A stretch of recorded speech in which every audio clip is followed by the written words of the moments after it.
Assalamu alaikum listeners. Please subscribe my channel. Also press the bell icon. آج جو میں novel start کرنے جا رہی ہوں وہ ہے سرخاب، جو کہ تحریر ہے نائلہ طارق کی۔ Let start it. لک لک صحرائی، وہ چاندنی رات، آگ برساتے سورج تلے تپتی ریت پر بھٹکتے اس کے نڈھال پیاسے بے جان وجود پر ٹھنڈی پھاڑ ثابت ہو رہی تھی۔ یک بستہ دودھیا چاندنی میں بکھرے ریت کے سمندر میں ریتیلی لہریں اب تلووں سے جان نہیں کھینچ رہی تھیں۔ پیروں تلے اب ان کا لمس بہت پرکیف تھا۔ کھلے آسمان پر پوری آب و تاب سے چمکتا مکمل چاند اور جگمگاتے ستاروں کے جھرمٹ سر پر امڈ آ رہے تھے۔ ٹھنڈی ریت میں پھنسے جاتے اس کے قدموں میں تیزی آتی جا رہی تھی کہ بالآخر وہ لہلہاتا نخلستان اب اس کی نظروں کے سامنے تھا، جس کی تلاش میں وہ صدیوں سے صحراؤں کی خاک چھان رہا تھا۔ اونچے گھنے درختوں تلے شبنم میں بھیگی گھاس کے سخت مخمل پر قدم رکھنا اسے جنت میں قدم رکھنے جیسی راحت میں مبتلا کر گیا تھا۔ بے تحاشا کھلے پھولوں کے خوش رنگ لاتعداد کنج اس چاندنی رات میں اپنے جوبن پر تھے۔ کیف آ گئی فضا میں ادو عنبر کی مہک رچی بسی تھی۔ قدم قدم پر سجے پھولوں کے کنج کے درمیان سے گزرتا وہ عجیب حیرت کدے میں تھا۔ یہ سب سراب نہیں تھا، اس کے ارد گرد حقیقتاً نخلستان کا سرسبز خطہ پھیلا تھا۔ سرخ پھولوں سے لدے گھنے درختوں کے جھنڈ سے باہر آتے ہی اس کی نظروں کے سامنے ایک پتلی سی شیشے کی طرح چمکتے شفاف پانی کی نہر بہہ رہی تھی۔ سبک روانی سے بہتے پانی کی مدھم آواز گہری پراسرار خاموشی میں کسی موسیقی کی طرح جل ترنگ کر رہی تھی۔ نہر کے قریب گھٹنوں کے بل بیٹھ کر بہتے پانی میں اس نے اپنا عکس دیکھنا چاہا تھا، مگر پانی میں مدغم ہوتی چاند کی دودھیا کرنوں کی جھلملاہٹوں نے اس کی آنکھوں کو خیرہ کر دیا۔ شفاف پانی کی تہہ میں اسے خوبصورت تراش خراش کے پتھر اور آبی پھولوں کی بہتات دکھائی دے رہی تھی۔ جھلمل کرتے پانی کو ہاتھوں کے کٹورے میں بھر کر اس نے خشک لبوں سے لگایا۔ ٹھنڈے میٹھے پانی نے روح تک کو سیراب کر ڈالا تھا۔ ایک عجیب سی توانائی اور سکون رگ و پے میں سرایت کر گیا۔ نہر میں رقص کرتی چلی جاتی چاندنی کے مخالف سمت میں چلتے ہوئے اس کی متلاشی نگاہیں پھولوں کی اس انجمن میں اب بھی بھٹک رہی تھیں۔ درختوں کا وہ ایک اور مختصر جھنڈ تھا، جس سے باہر آتے ہی اس کی نظروں کے سامنے ایک جھیل کا کنارہ آ گیا تھا۔ اونچے گھنے درختوں اور بے شمار پھول پودوں کے درمیان اس جھیل کی بناوٹ کسی گول پیالے جیسی ہی تھی۔ چاند کی تیز کرنوں سے جھیل کا ہلکورے بھرتا پانی جگر جگر کر رہا تھا۔ پانی کی سطح پر تیرتے کنول کے پھول دھیمی لہروں پر جیسے رقصاں تھے، مگر نظاروں سے قطع نظر اس کی آنکھیں دھیرے دھیرے لہروں کے بہاؤ کے ساتھ چلی آتی تھیں۔ اس ناؤ پر ساکت تھیں، جو ڈھیروں پھولوں سے بھری ہوئی تھی۔ سرخ گلابوں کی تیز بھینی اور دلفریب خوشبو فضا میں بڑھتی جا رہی تھی، اور پھر وہ ناؤ کنارے پر آ لگی تھی۔ وہ سانس روکے ناؤ کو دیکھ رہا تھا۔ بے تحاشا پھولوں کے درمیان سفید براق ریشمی لبادے میں قید ایک نازک وجود محو استراحت تھا۔ ایک ٹک وہ اس چہرے کی بند آنکھوں کو دیکھ رہا تھا، جو چہرہ چاند کی کرنوں سے گوندا تھا شاید، مگر دمکتے چاند سے بھی زیادہ تابناک اور پراسرار تھا۔ یکدم گھنیری بند پلکوں والی آنکھیں آہستگی سے کھلیں تو اس کی دھڑکنیں رک گئی تھیں۔ سراب کتنے پرکشش ہوتے ہیں کہ عقل و شعور سے بیگانہ ہو کر انسان سرپٹ سرابوں کے تعاقب میں بھاگتا چلا جاتا ہے، مگر ہاتھ کیا آتا ہے؟ کچھ بھی تو نہیں۔ جانے کیوں انسان ان چیزوں، ان رشتوں پر صبر و شکر کرنے میں کہیں نہ کہیں چوک جاتا ہے جو اس کی دسترس میں ہوتے ہیں۔ جانے کیوں ان کی قدر و قیمت کا احساس تب ہی شدت سے ہوتا ہے جب وہ چیزیں، وہ رشتے دسترس سے بہت دور چلے جاتے ہیں، اتنا دور کہ ان تک پہنچنا یا ان کا حصول ناممکن ہو جاتا ہے۔ پھر بس دو ہی راستے رہ جاتے ہیں، یا تو دن رات پچھتاووں میں گھرے رہنے کی عادت ہو جائے، یا پھر جو کچھ دسترس سے نکل گیا ہے اس پر صبر کر لیا جائے۔ وہی صبر، وہی شکر جو تب نہیں کیا گیا جب وہ سب کچھ دسترس میں تھا۔ زندگی کے الجھے راستوں میں کچھ لوگ تب یاد آتے ہیں جب تنہائی کسی عفریت کی طرح ارد گرد مسلط ہوتی ہے، اداسیوں کے پنجے روح میں جکڑے ہوتے ہیں، تب اندر پھیلی تاریکیوں میں یاد کے چاند طلوع ہوتے ہیں۔ مگر سب کچھ اپنے ہاتھوں سے گنوا دینے کے بعد صبر کرنا بھی کیا سر ہوا؟ گزرے وقت پر پچھتانا بھی کیا پچھتانا ہوا؟ کس کام کا ایسا صبر، کس کام کا ایسا پچھتانا؟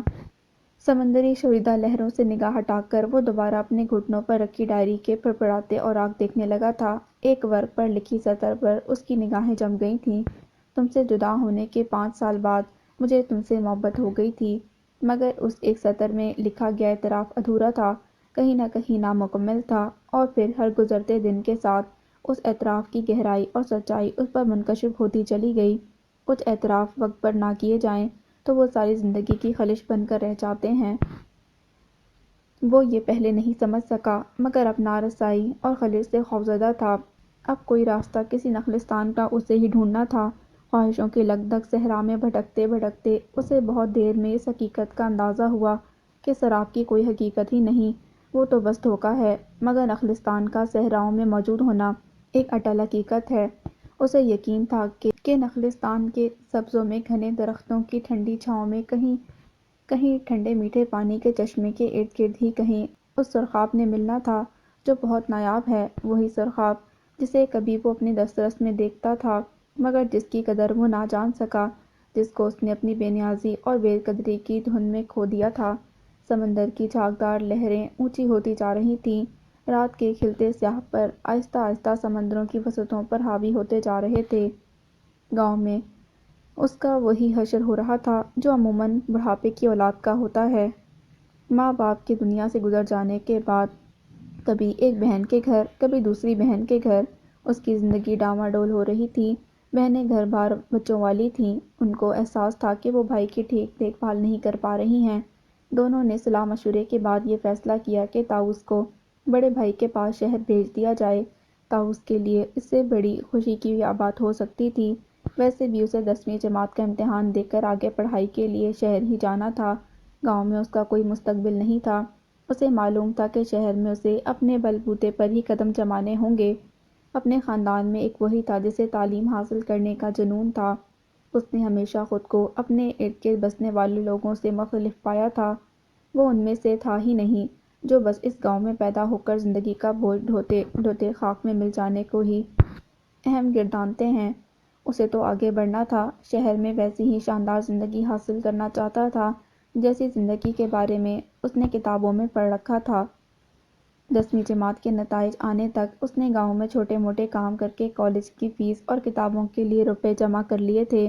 پھر وہ دن بھی آ گیا جب اس نے امتحانوں کے نتائج میں کامیابی حاصل کر لی۔ اس کے بعد تو وہ مزید ایک دن بھی گاؤں میں نہیں رکنا چاہتا تھا۔ وہ پہلی بار شہر جا رہا تھا، اسی لیے بھی بہت خوش اور پرجوش تھا۔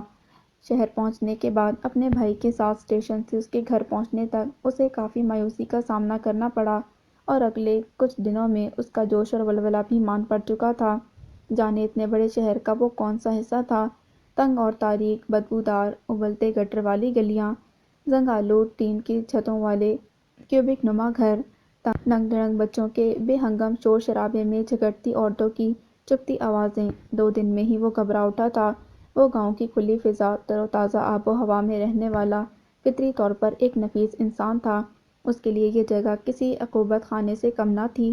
پہلی بار اسے اپنے گاؤں کی قدر و قیمت کا احساس ہوا تھا، مگر اب واپس پلٹ جانے کا کوئی فائدہ نہیں تھا۔ اسی شہر میں اسے اپنا مستقبل بنانا تھا۔ وہ جانتا تھا کہ بڑا بھائی محنت مزدوری کرنے والا ایک سیدھا سا آدمی ہے، جانے کس طرح بیوی اور چھوٹے چھوٹے 3 بچوں کے ساتھ کرائے کے اس مختصر خستہ حال گھر میں زندگی گزار رہا ہے۔ اور اب ایک اضافی بوجھ کی طرح وہ بھائی بھابھی پر مسلط ہو چکا تھا۔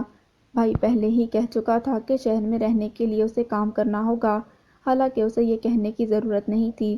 وہ خود بھی یہی چاہتا تھا، خودداری کے ساتھ اپنا بوجھ خود اٹھائے، مگر اس اجنبی شہر میں لوگوں کے سمندر میں ایک چھت کے آسرے کے لیے فی الحال بڑے بھائی کا احسان لینے پر وہ مجبور تھا۔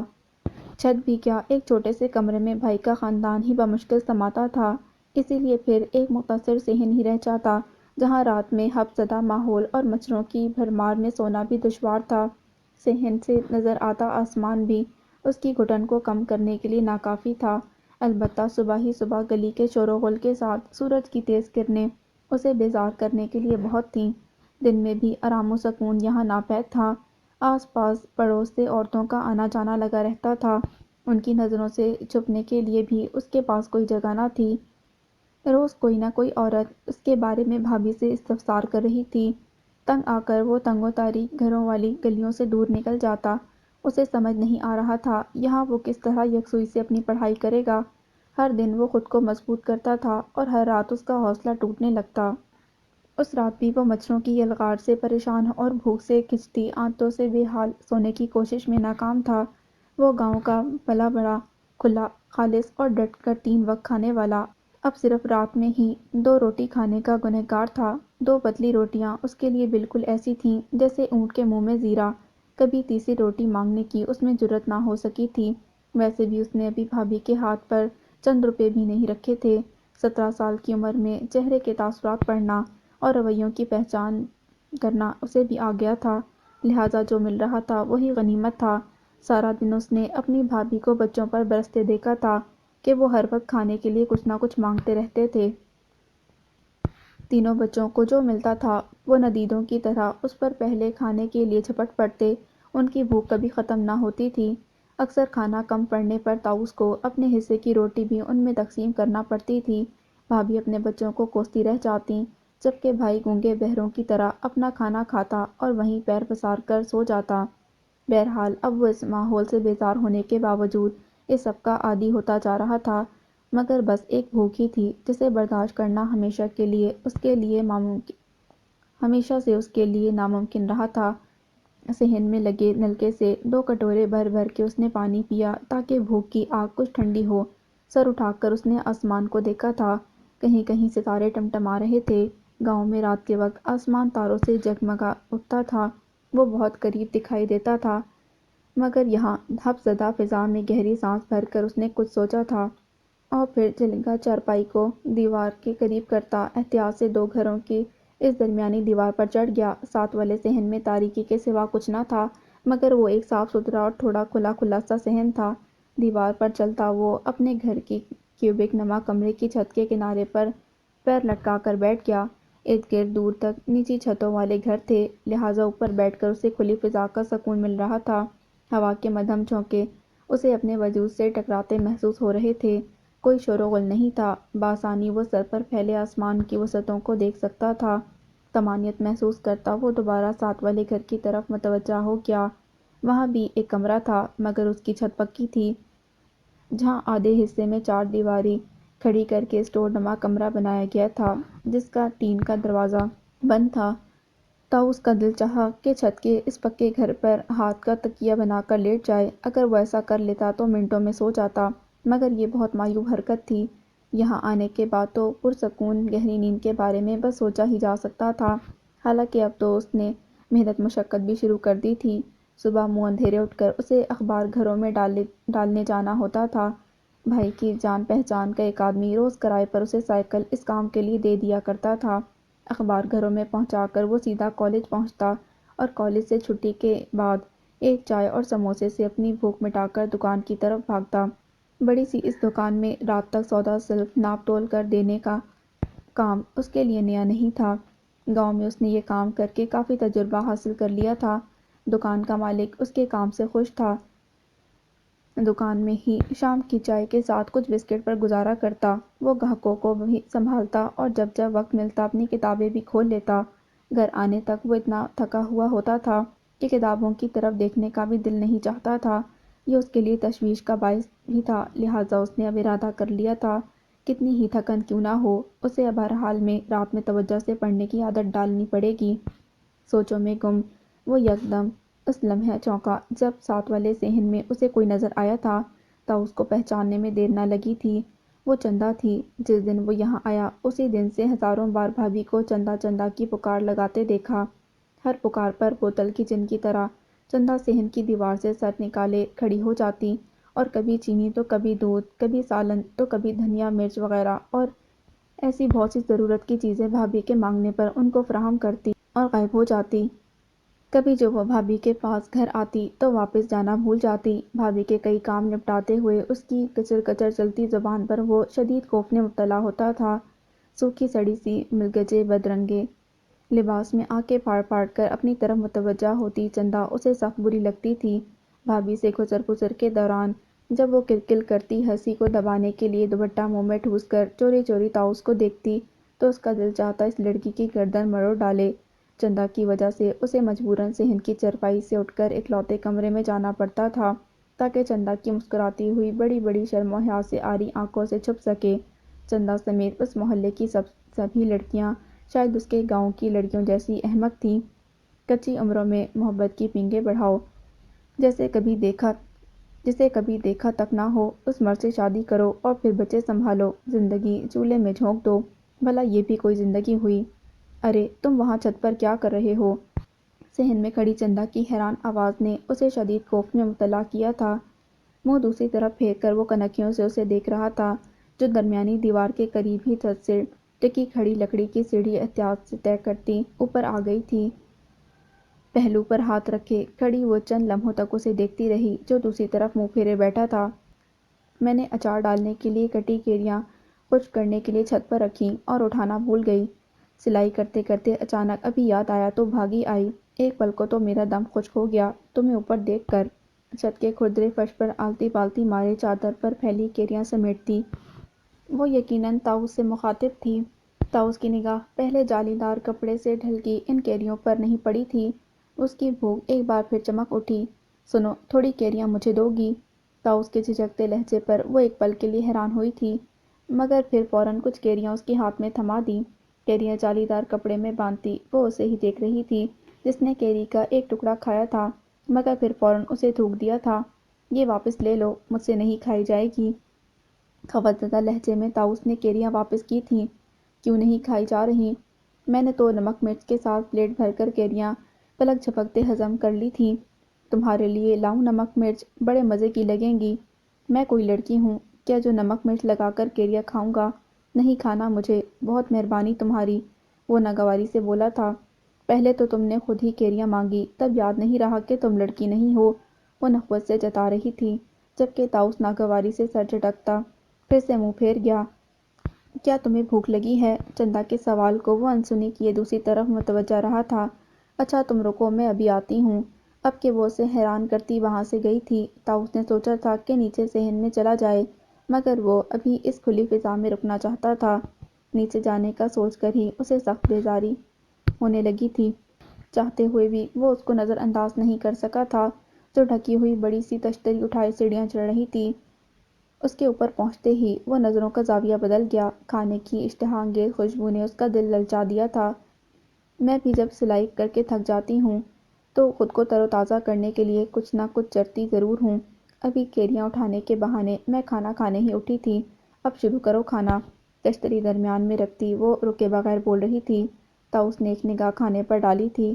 پوری سبزی سے بھری 2 پلیٹیں، خوان میں لپٹی روٹیاں، اچار اور چٹنی بھی تھی۔ اپنی چمکتی بھوک کو دباتے اس نے بس ایک بے بس نگاہ چندا پر ڈالی تھی۔ تم یہ اچار ضرور چکھنا، میں خود اچار ڈالتی ہوں۔ دھوم ہے میرے ہاتھ سے بنے ذائقے دار اچار کی۔ مسکرا کر بولتی وہ یکدم رکی تھی جب طاؤس نے دوبارہ منہ پھیر لیا تھا۔ مجھے بھوک نہیں، وہ بمشکل بول سکا تھا۔ دیکھو رات کے 2 بجے بھوک لگے تو اسے قبول کرتے ہوئے شرمانا نہیں چاہیے، اور پھر تمہارے سامنے جو رزق ہے وہ تمہارے نصیب کا ہے، ذریعہ میں بن گئی۔ اب آسمان سے فرشتہ تو آنے سے رہا۔ ناشکری ہوتی ہے رزق سے منہ پھیرنا، اللہ کو ناراض کرنے والے کام نہیں کرنے چاہئیں۔ اس کے سمجھانے والے انداز پر طاؤس اسے دیکھ کر رہ گیا تھا۔ اچھا چلو مان گئی تمہیں بھوک نہیں، مگر اب کھانا سامنے آ ہی گیا ہے تو تھوڑا کھا لو، یا پھر میں چلی جاتی ہوں، تمہیں کھانا ہو تو کھا لینا، کوئی زبردستی تو ہے نہیں۔ اس کے تذبذب کو بھانپتی وہ شاید چلی بھی جاتی، مگر طاؤس نے اسے جانے سے روک دیا تھا۔ رغبت سے کھانا کھاتے ہوئے پہلی بار اسے چندا سے بیزاری محسوس نہیں ہوئی تھی۔ ہر لقمے کے ساتھ چندا کے بارے میں اس کے منفی خیالات بدلتے چلے گئے۔ چندا سے اس کی دوستی کی شروعات ہو گئی تھی۔ دوسری رات وہی حبس زدہ تھی، وہی وقت تھا اور وہی صورتحال۔ کھانا بہت لذیذ تھا اور اس کی بھوک عروج پر تھی۔ تمہارا اصل نام کیا ہے؟ طاؤس نے یوں ہی پوچھ لیا تھا۔ شکر ہے کسی کو تو میرا نام جاننے کا خیال آیا۔ چندا تو اماں مجھے پیار سے کہتی ہیں، اسی لیے سب ہی اس نام سے پکارنے لگے ہیں، مگر گاؤں میں مجھے میرے نام سے پکارتے ہیں۔ میرا نام میرے ابا نے رکھا تھا، مجھے بھی بتاؤ نا وہ نام، میں بھی تمہیں اس نام سے ہی پکاروں گا۔ طاؤس کے کہنے پر وہ خوش ہو گئی تھی۔ ٹھیک ہے تو پھر تم مجھے سرخاب کہہ کر پکارا کرو۔ سرخاب؟ طاؤس نے کچھ حیرت سے تائید چاہی تھی۔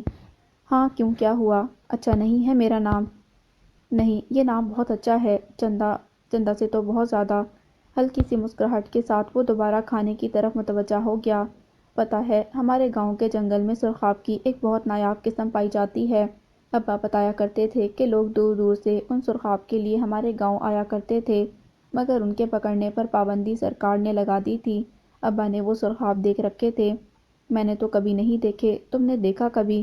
طاؤس نے پوچھا تھا۔ نہیں، پر ابا سے سنا ہے کہ سرخاب بہت ہی خوبصورت پرندہ ہے۔ اس کے پنکھ کے رنگ اور نقش و نگار دیکھنے والا بس دیکھتا ہی رہ جائے۔ میں ایک دن تمہارے گاؤں ضرور آؤں گا، پھر تم اور میں جنگل میں چلیں گے سرخاب کو ڈھونڈنے، طاؤس نے کہا۔ نہ بابا، اماں تو میرا گلا ہی گھونٹ دیں گی اگر میں نے جنگل میں جانے کی بات کی۔ وہ کانوں کو ہاتھ لگائے ہول اٹھی تھی۔ انسان ان سب لوگوں اور رشتوں کو پہچانتا ہے جو اس کی زندگی سے منسلک ہوتے ہیں، مگر جانتا ان سب کو تب ہے جب ان کے ساتھ کھانے میں شریک ہوتا ہے۔ سرخاب کے مدبرانہ لہجے پر طاؤس کی زیادہ توجہ نہیں تھی، کیونکہ اس کی ساری توجہ کھانے پر تھی۔ بنی ہوئی دال بہت ذائقے دار تھی اور اس کے ساتھ پودینے کی چٹنی اور لچھے دار کٹی پیاز، کھانے کا سواد آ گیا تھا۔ اب یہی دیکھ لو، پہلے تم مجھ پر نظر پڑتے ہی کتنے بیزار ہو جاتے تھے۔ قاسم بھائی بہت شفقت سے بات کرتے ہیں، ہمیشہ مجھ سے اور ابو کے گزر جانے کے بعد سے میرا، جگنو اور اماں کا بہت خیال کرتے ہیں۔ تم ان کے بھائی ہو، اسی لیے میں بھی تو پہلے دن سے ہی تم سے سلام دعا رکھنا چاہتی تھی، مگر تمہاری نفرت اور بیزاری نے مجھے آگے بڑھنے نہیں دیا۔ بس ایک بار تم میرے ساتھ کھانے میں شریک ہوئے اور تمہاری ساری نفرت بیزاری اڑن چھو ہو گئی۔ نوالا منہ میں ٹھوستی وہ آخر میں مسکرائی تھی۔ میں یہاں آ کر تم سے تو کیا اپنے آپ سے بھی بیزار ہو گیا ہوں۔ مجھے ایسی گھٹن زدہ ماحول میں رہنے کی عادت نہیں ہے۔ سرخاب، پتہ نہیں میں یہاں ایک کامیاب زندگی کا خواب پورا کر سکوں گا بھی یا نہیں، وہ اداس لہجے میں بولا تھا۔ تمہارے پاس ہمت ہے، حوصلہ ہے، تم تو صرف ایک دیہاتی ہونے کی حیثیت کے ساتھ اس دنیا سے نہیں جاؤ گے، سرخاب بولی تھی۔ تم نے ٹھیک کہا، مگر ایک کامیاب زندگی چند دنوں میں حاصل نہیں ہوتی، برسوں لگ جاتے ہیں۔ میں انسان ہی تو ہوں، کبھی ہمت ٹوٹنے لگتی ہے، کبھی حوصلے پست ہونے لگتے ہیں۔ ان دونوں چیزوں کے بلبوتے پر ہی ثابت قدم رہنا دشوار ہو جاتا ہے۔ ٹوٹتی ہمت کو دوبارہ مضبوطی سے جوڑا جا سکتا ہے، حوصلہ دوبارہ بلند ہو جاتا ہے اگر انسان نا امید نہ ہو اور پرعزم رہے، اور مجھے یقین ہے کہ تم ہار نہیں مانو گے، پانی کا گلاس اٹھاتی وہ بولی تھی۔ ایک بات بتاؤ سرخاب، تمہیں کتابوں سے کوئی دلچسپی نہیں، پھر بھی تم اتنی اچھی اچھی باتیں کیسے کر لیتی ہو؟ آج طاؤس نے پوچھ ہی لیا تھا۔ مجھے اچار ڈالنے اور سلائی کرنے سے فرصت ملے تو کسی اور چیز میں دلچسپی بھی لوں۔ تمہیں پڑھنے کا شوق ہی نہیں، ورنہ فرصت نکال سکتی تھی تم۔ طاؤس نے اس کی بات کاٹی تھی۔ تم سے کس نے کہا کہ مجھے پڑھنے کا شوق نہیں؟ وہ ناراض ہوئی تھی۔ پچھلے سال میں نے اتنے اچھے نمبروں سے میٹرک پاس کیا ہے، تو یہ کوئی بڑی بات نہیں۔ اس دور میں میٹرک تک تعلیم کی کوئی اہمیت نہیں، یہاں ڈگریوں کو کوئی نہیں پوچھتا، اور تم میٹرک پاس کرنے پر فخر کیے بیٹھی ہو، وہ طنزیہ لہجے میں بولا۔ جب اتنا کچھ جانتے ہو تو تمہیں یہ بھی پتہ ہوگا کہ اس دور میں تعلیم حاصل کرنا بھی آم اور کیریاں کھانے جیسا نہیں ہے، سرخاب بھی اسی کے لہجے میں بولی تھی۔ پیٹ کا دوزخ کتابوں سے نہیں بھرتا، میں نے بھی اماں سے آگے پڑھنے کی ضد کی تھی۔ اچار کے کام اور سلائی کے کام سے جو روپے میں کماتی ہوں، ان روپیوں کی ہمیں ابھی زیادہ ضرورت ہے، مگر کام تو تمہاری ماں اور بھائی بھی کرتے ہیں، تم اچار بنانے والا کام چھوڑ دو، سلائی کرتی رہو، پھر وقت ملے گا پڑھنے کا، طاؤس نے مشورہ دیا۔ اماں جبن بڑے گھروں میں کام کرتی ہیں، وہاں رہنے والوں کے دل اور جیب دونوں ہی تنگ ہیں، محنت کی اجرت دینے میں اور جنگ کو ساری رات سبزی منڈی میں کام کرنے کے بعد بھی اتنے پیسے نہیں ملتے۔ سچ تو یہ ہے کہ نہ میں کام چھوڑ سکتی ہوں، نہ پڑھائی کے اخراجات نکال سکتی ہوں۔ دراصل اماں کو ماموں کی مہنگی دوائیں خریدنے کے لیے انہی پیسوں سے روپے نکالنے ہوتے ہیں جو ہم تینوں کماتے ہیں۔ وہ بہت بیمار رہتے ہیں، وہ گھر بھی مشکل سے چلا رہے ہیں، دوائیں خریدنے کی استطاعت نہیں۔ اماں کو ان کی بہت فکر ہے، اکلوتے بھائی جو ہیں، اماں کے علاوہ ان کا کوئی بھی خیر خواہ نہیں۔ مجھے یہ معلوم نہیں تھا، خواہ مخواہ میں نے تمہاری دل آزاری کر دی، طاؤس شرمندہ ہوا۔ نہیں، تم نے جو کہا میرے اچھے کے لیے ہی کہا، سرخاب نے اس کی شرمندگی دور کرنی چاہی تھی۔ تم نے مجھے اچار کا کام چھوڑنے کا ہی کیوں کہا، سلائی چھوڑنے کا مشورہ کیوں نہیں دیا؟ سرخاب کے سوال پر وہ نوالا کھاتے کھاتے رکا تھا۔ کیونکہ مجھے اچار پسند نہیں۔ ہاں، مجھے اندازہ ہو گیا تھا تمہیں اچار پسند نہیں، ایک نظر بھی تم اچار پر نہیں ڈالتے تھے، اسی لیے کھانے کے ساتھ لانا ہی چھوڑ دیا۔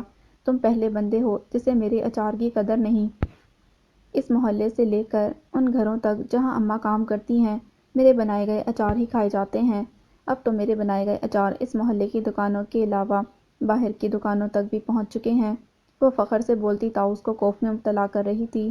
کس نے سکھایا تمہیں اچار بنانا؟ وہ سرسری انداز میں پوچھ رہا تھا۔ دادی کو دیکھ دیکھ کر سیکھا، وہ بہت ماہر تھیں ہر قسم کے اچار بنانے میں۔ دادی کا یہ ہنر خود بخود میرے ہاتھ میں نہیں آیا، بہت محنت کرتی ہوں میں اچار بنانا، اور اچھا بنانا ہر کسی کے بس کی بات نہیں۔ ہو سکتا ہے میں اچار کھاتا ہوں نہ مجھے اس کے بارے میں زیادہ کچھ معلوم۔ وہ بول اٹھا اور پانی کے گھونٹ بھرنے لگا۔ آج تو ہوا کا ایک جھونکا بھی نہیں، حبس بہت زیادہ ہے۔ برتن سمیٹتے ہوئے سرخاب نے آسمان کا جائزہ بھی لیا۔ بارش شروع ہو جائے گی تو میرے لیے بہت مسئلہ ہو جائے گا، ابھی تو پڑھنا بھی مشکل ہے۔ بارش ہوئی تو بارش سے اپنا بچاؤ بھی نہیں کر سکوں گا۔ باورچی خانہ اتنا چھوٹا ہے کہ وہاں صرف بیٹھا جا سکتا ہے۔ ہاں تمہیں تو بہت مشکل ہو جائے گی۔ تائیدی انداز میں سر ہلاتی وہ تشویش زدہ ہوئی تھی۔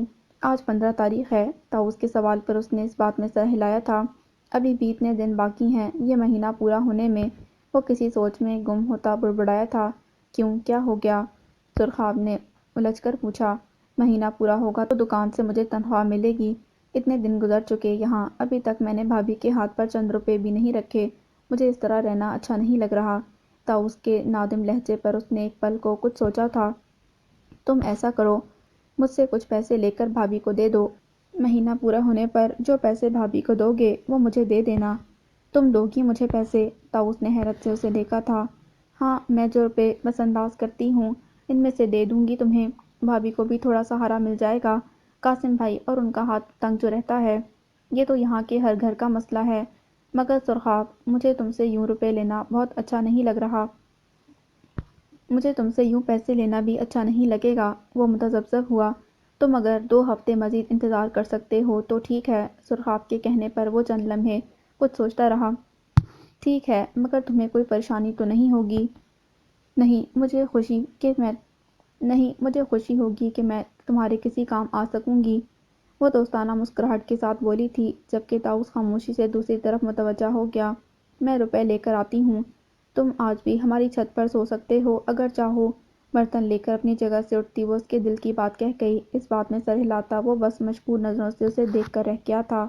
بھابھی کے ہاتھ پر سرخاب کے دیے روپے رکھ کر اسے ایک گنا سکون حاصل ہوا تھا۔ بھابھی کے چہرے پر اسے جو خوشی نظر آئی تھی وہ خوشی طاؤس نے پہلے کبھی نہ دیکھی تھی۔ اس رات کھانے پر بھابھی نے پلاؤ بنایا اور اتنی مقدار میں کہ سب پیٹ بھر کر کھا سکتے تھے۔ بچوں کی تو موجیں ہو گئی تھیں اور وہ ان سب کو دیکھ کر خوش ہوا تھا۔ ابھی تو تمہیں دکان سے بھی پیسے نہیں ملے ہوں گے تو کیا ضرورت تھی تمہیں بھابھی کو اتنے روپے دینے کی؟ اپنے پاس رکھتے، کام آتے۔ کھانے کے دوران بھائی نے ٹوکا تھا۔ اپنی ضرورت کے لیے روپے میرے پاس ہیں۔ تمہاری تنخواہ ملے تو صحن کے ایک حصے میں چھت ڈالنے کا انتظام ہو جائے۔ بارشیں شروع ہو گئیں تو تم اوپر پریشان ہوگے۔ میرے پاس گنجائش ہوتی تو تمہیں آنے سے پہلے ہی یہ کام کر دیتا۔ بھائی نے نظر ملائے بغیر نادم لہجے میں کہا۔ میں کر لوں گا کچھ نہ کچھ، آپ فکر نہ کریں۔ اس نے بھائی کو تسلی دی۔ صحن میں چھت ڈالنے کی بات جب اس نے سرخاب کو بتائی تو وہ حیران رہ گئی۔ صحن میں چھت ڈال دی گئی تو باقی سب کا دم گھٹ جائے گا، اور روشنی کا جو تھوڑا بہت آسرا ہے اس سے بھی سب ہاتھ دھو بیٹھیں گے۔ پھر میں کیا کروں گا؟ یہاں سے کہیں اور چلا گیا تو بھائی کو دکھ ہوگا۔ اطمینان سے بیٹھ کر پڑھنے کے لیے یہاں کوئی جگہ نہیں۔ میری پڑھائی کا حرج ہو رہا ہے۔ وہ روحان سا ہوا تھا۔ ایک کام ہو سکتا ہے۔ کچھ سوچتے ہوئے سرخاب اچانک بولی، تم پڑھنے اور سونے کے لیے ہماری چھت پر آ جایا کرو۔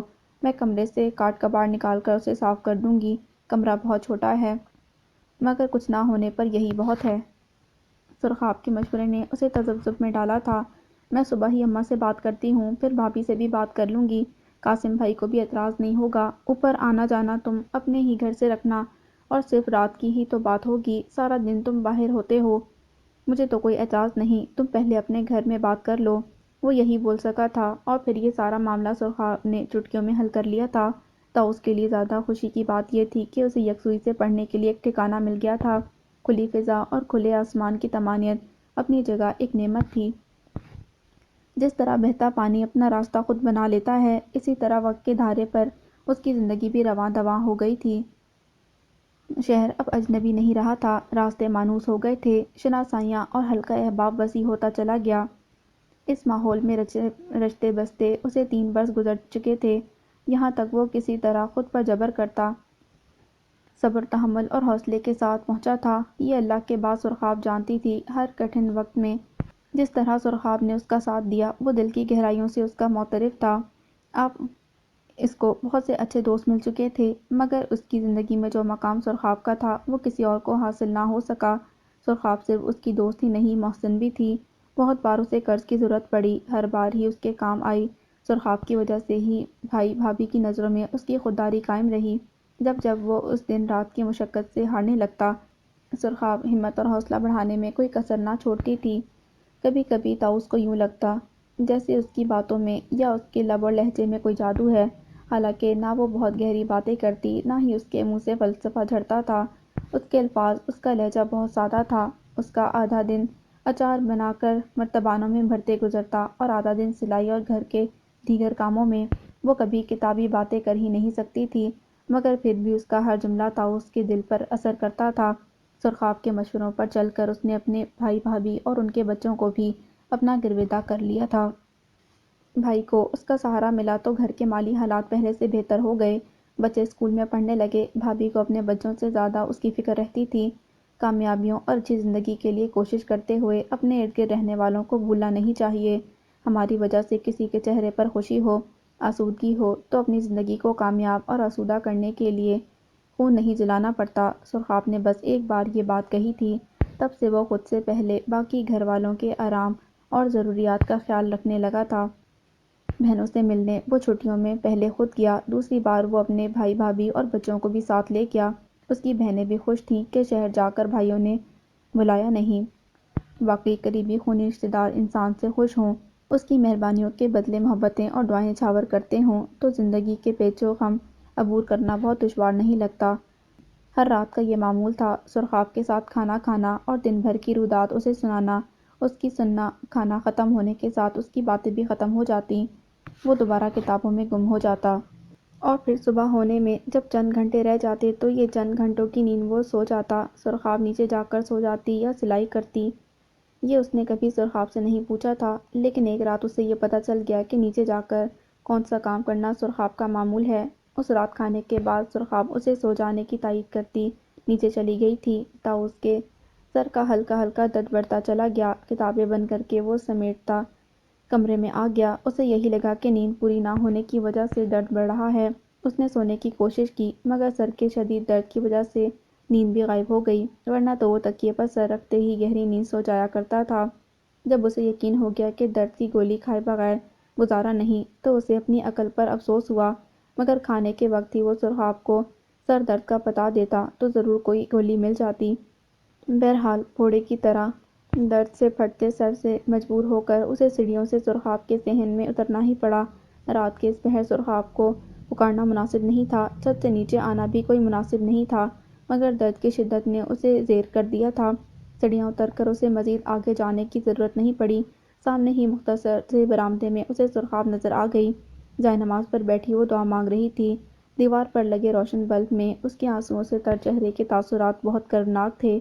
ساکت کھڑا وہ اسے دیکھتا رہا، گہرے سناٹے میں اس کی گھٹی گھٹی سسکیاں وہ بخوبی سن سکتا تھا، لیکن زیادہ دیر وہ وہاں رک بھی نہیں سکتا تھا۔ وہ پریشان ہو رہا تھا کہ آخر سرخاب ایسی کون سی مشکل یا تکلیف میں مبتلا ہے۔ اس کی آہوں اور سسکیوں نے طاؤس کا دل بوجھل کر دیا تھا۔ سرخاب اس کے سامنے ہوتے ہوئے بھی وہاں نہیں کہیں اور ہی تھی، اسے اپنی طرف متوجہ کرتے یا اس کی دعاؤں کے تسلسل میں مخل ہونے کی وہ غلطی کرنا بھی نہیں چاہتا تھا، سو بہت خاموشی کے ساتھ واپس اوپر چلا گیا۔ سرخاب کی ماں اور چھوٹا بھائی بھی سرخاب کی طرح بہت سادہ اور معصوم لوگ تھے۔ اس کے بھائی بھابھی کی وجہ سے سرخاب کی ماں اور بھائی نے اس چیز پر کوئی اعتراض نہیں کیا تھا کہ طاؤس ان کے گھر کی چھت پر قیام کرے۔ طاؤس کی ہمیشہ یہی کوشش رہی تھی کہ کوئی ایسا عمل اسے سرزد نہ ہو جس کی وجہ سے وہ اپنے بھائی کی نظروں میں شرمندہ ہو یا سرخاب کی ماں اور بھائی کا اعتبار ٹوٹ جائے، لہٰذا دل کی بے چینی کو دبائے اسے کل رات تک انتظار کرنا ہی تھا۔ آخر میں تمہیں کیوں بتاؤں کہ میں اپنی دعاؤں میں کیا مانگ رہی تھی؟ جس کو پتہ ہونا چاہیے جس سے مانگ رہی تھی وہ سب جانتا ہے تو بس کافی ہے۔ اگلی رات اس کے بار بار استفسار پر وہ مسکراتے ہوئے بولی تھی، سرخاب، میں بہت دن سے محسوس کر رہا ہوں کہ تمہارا رویہ عجیب ہو گیا ہے، بہت الجھی باتیں کرنے لگی ہو، مجھ سے بھی کھچی کھچی رہتی ہو۔ تم ایسی تو نہیں تھی کیا میری کوئی بات بری لگی ہے یا میری وجہ سے تمہارے دل کو کوئی ٹھیس پہنچی ہے؟ اس کے تشویش زدہ لہجے پر سرخاب نے حیرت سے اسے دیکھا تھا۔ کمرے کی بیرونی دیوار سے پشت ٹکائے وہ پریشان نظروں سے سرخاب کو دیکھ رہا تھا جو سیڑھیوں کے قریب ہی بیٹھی تھی۔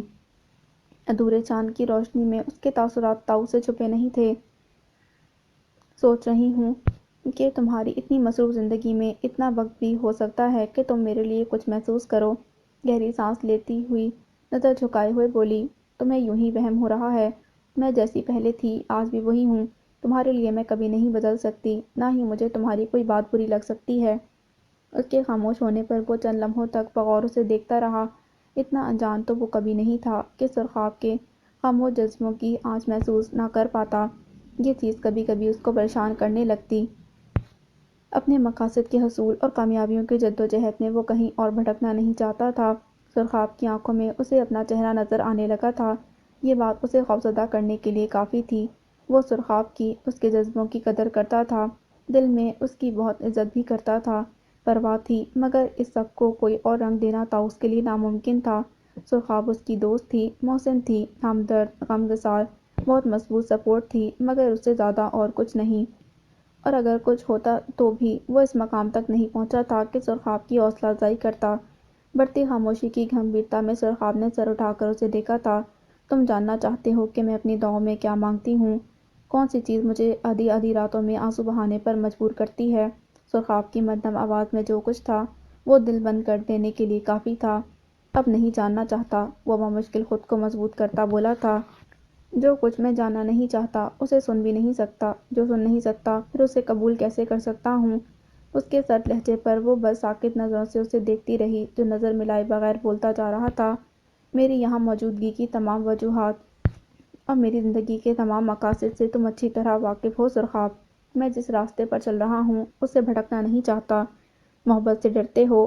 یک لخت سرخاب کی مدھم آواز اسے خاموش کر گئی تھی۔ چند لمحوں تک وہ اس کی آنکھوں میں ابھرتے جذبوں کو دیکھتا رہا، مگر پھر نظر چرانے پر مجبور ہو گیا۔ جس جذبے کو کبھی محسوس نہیں کیا اس سے ڈر کیسے لگے گا؟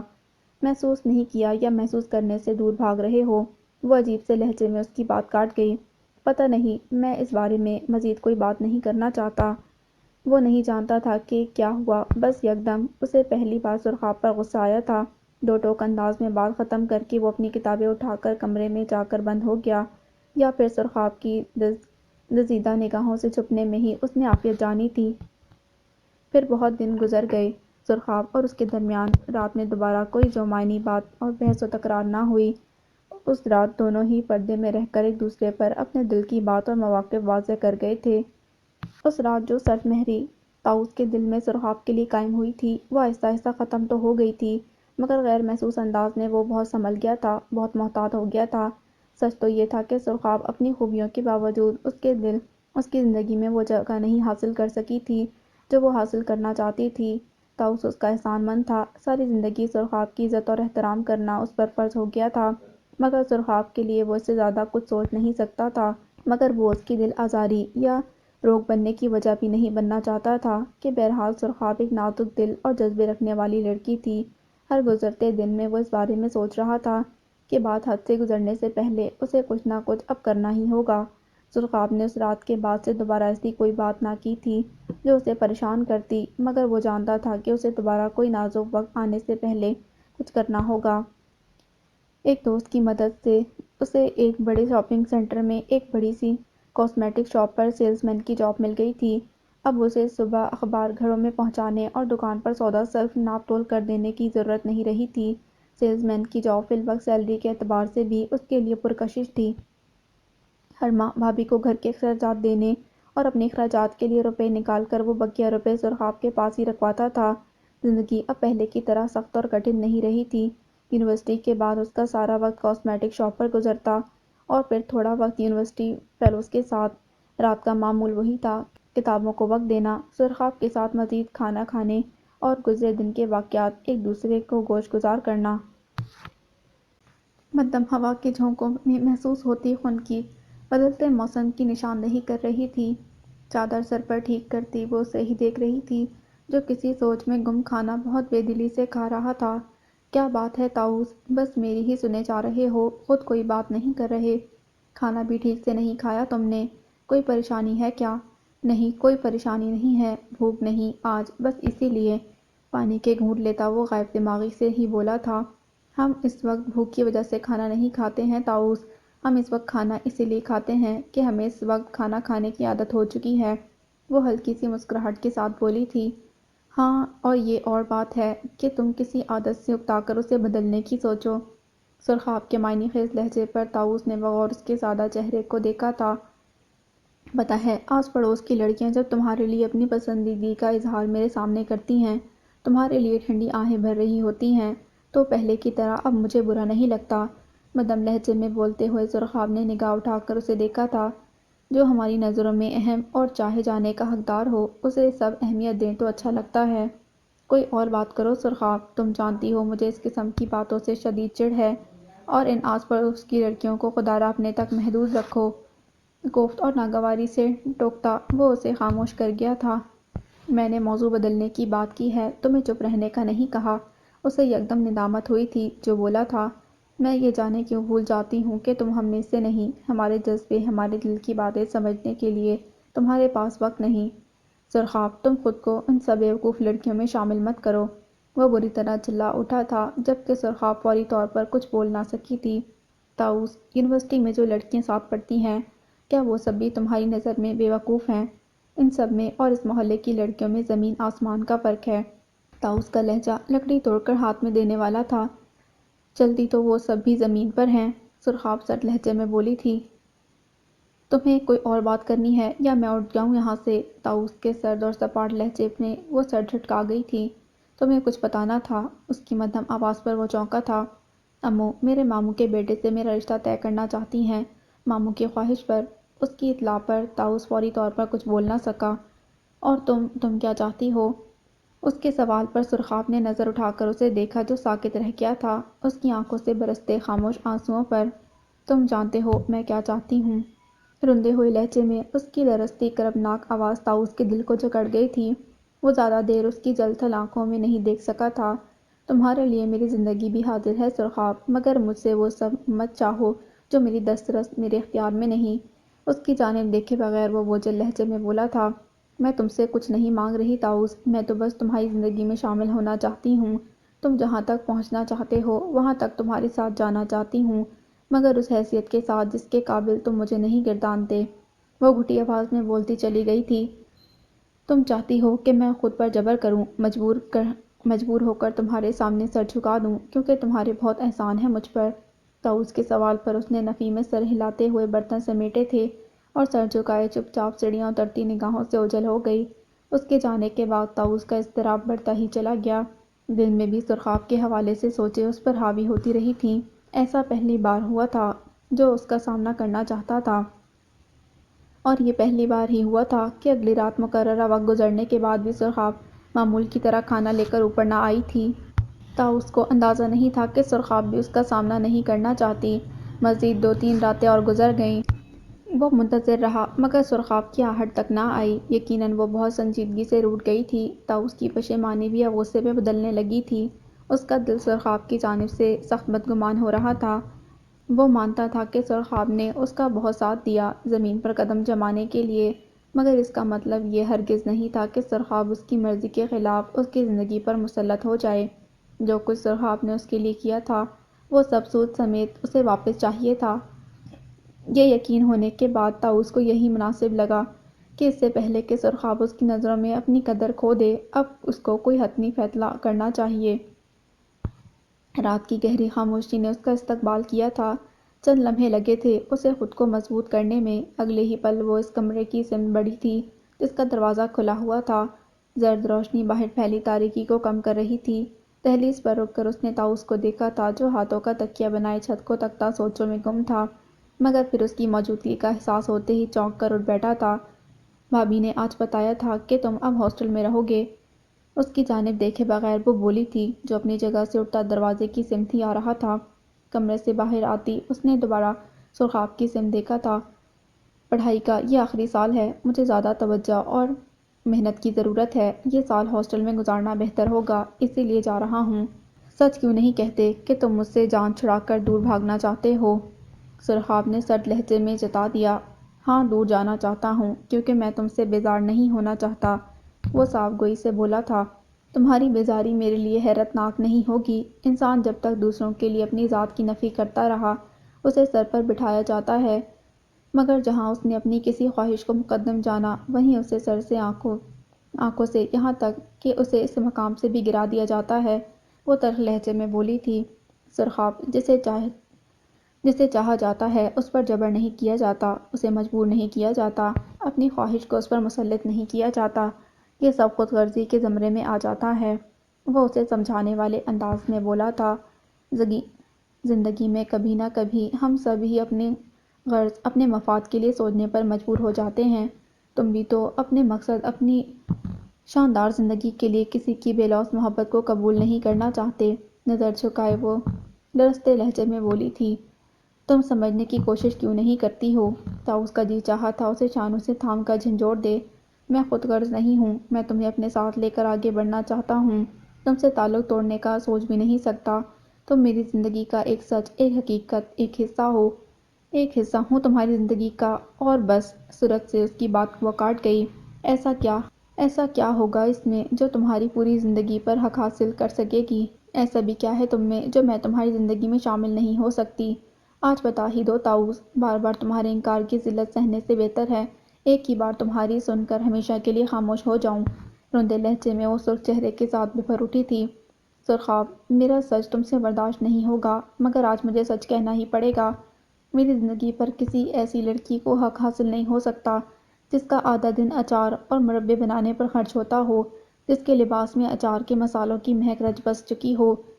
شادی زندگی کا ایک بہت بڑا اور اہم فیصلہ ہوتا ہے۔ مجھے بتاؤ، کیا تمہارے اندر اتنا اعتماد ہے کہ تم میرے ساتھ قدم سے قدم ملا کر چل سکو؟ تمہارا صرف نام سرخاب ہے، تمہارے پاس سرخاب کے پر بھی ہوتے تو بھی میں اس انداز سے تمہارے لیے نہیں سوچ سکتا تھا جیسا کہ تم مجھ سے امید رکھتی ہو۔ ہمارے درمیان موجود فرق کو سمجھنے کی بجائے تم اگر یوں ہی جذباتی دھچ کے خود کو اور مجھے پہنچاتی رہیں تو مجھے یہ کہنا پڑے گا کہ تمہارا اور میرا ساتھ بس یہیں تک تھا۔ اس کی ساکت نظروں سے نگاہ چراتا وہ بھی اپنے لفظوں کی صفاقی سے واقف تھا، مگر اس کے لیے بھی سرخاب نے ہی آج اسے مجبور کر دیا تھا۔ دل تو چاہتا ہے کہ تمہیں اسی اچار کے مسالوں کی بو میں رچی لڑکی سے محبت ہو جانے کی دعا دوں، مگر میں ایسا نہیں کروں گی۔ میں جس کے قابل نہیں، جس کی نظروں میں دو کوڑی کی بھی نہیں، اس شخص کو دعاؤں میں مانگنے کی سزا مجھے تنہا ہی جھیلنی ہے۔ لرزتے لہجے میں بولتی وہ ایک پل کو رکی تھی۔ رد کرنے کے لیے بس میری یہی ایک خاصیت یاد رہی تمہیں، مگر مجھے فخر ہے۔ اپنے کام پر محنت کی ہے، کسی کے سامنے ہاتھ تو نہیں پھیلایا۔ کبھی تم بھی تو انہی مسالوں کو اپنے ہاتھوں سے تول کر گاہکوں کو دیتے رہے ہو، یہ یاد نہیں رہا تمہیں؟ آج اونچی کاسمیٹکس شاپ میں مہنگے داموں خوشبوؤں کو فروخت کرتے ہوئے تم باقی سب بھول گئے۔ سرد لہجے میں بولتی وہ اسے دیکھ رہی تھی جو دوسری جانب متوجہ تھا۔ کون ہے وہ؟ پڑھتی ہے کیا تمہارے ساتھ؟ اس کے یکدم سوال کرنے پر طاؤس کے تاثرات بدلے تھے۔ ہاں، ساتھ پڑھتی ہے، میرے گروپ میں ہی ہے۔ وہ ٹال مٹول سے کام نہیں لے سکا تھا، مگر سرخاب کے دھواں دھواں ہوتے چہرے کو دیکھ بھی نہیں سکا تھا۔ اب تو کچھ کہنے سننے کی گنجائش ہی نہ رہی تھی۔ وہ مدھم لہجے میں بولتی جانے کے لیے پلٹ گئی۔ سیڑھیاں چڑھنے سے پہلے وہ یکدم رک کر اس کی جانب پلٹی تھی۔ میرا صرف نام ہی سرخاب نہیں ہے، میرے پاس سرخاب کے پر بھی ہیں، مگر وہ تمہیں دکھائی نہیں دے سکتے۔ وہ عجیب سی مسکراہٹ کے ساتھ بولتی طاؤس کو الجھا گئی تھی۔ چپ چاپ وہ ان سیڑھیوں کی جانب دیکھتا رہا تھا جہاں اب کوئی نہیں تھا۔ اس رات یہ آخری تفصیلی گفتگو تھی جو اس کے اور سرخاب کے درمیان ہوئی تھی۔ دل تو پہلے ہی جدا ہو چکے تھے، اب پڑاؤ بدلنے میں بھی اس نے وقت نہیں لگانا تھا۔ اگلی رات وہ ہاسٹل کے کمرے میں موجود تھا، مگر جانے کیوں دل بے چین تھا۔ ہاسٹل کے ماحول میں اسے وحشت محسوس ہو رہی تھی۔ بار بار وہ چابک مار مار کر اپنے دل اور دماغ کو سرخاب کی طرف جانے سے روکتا رہا تھا۔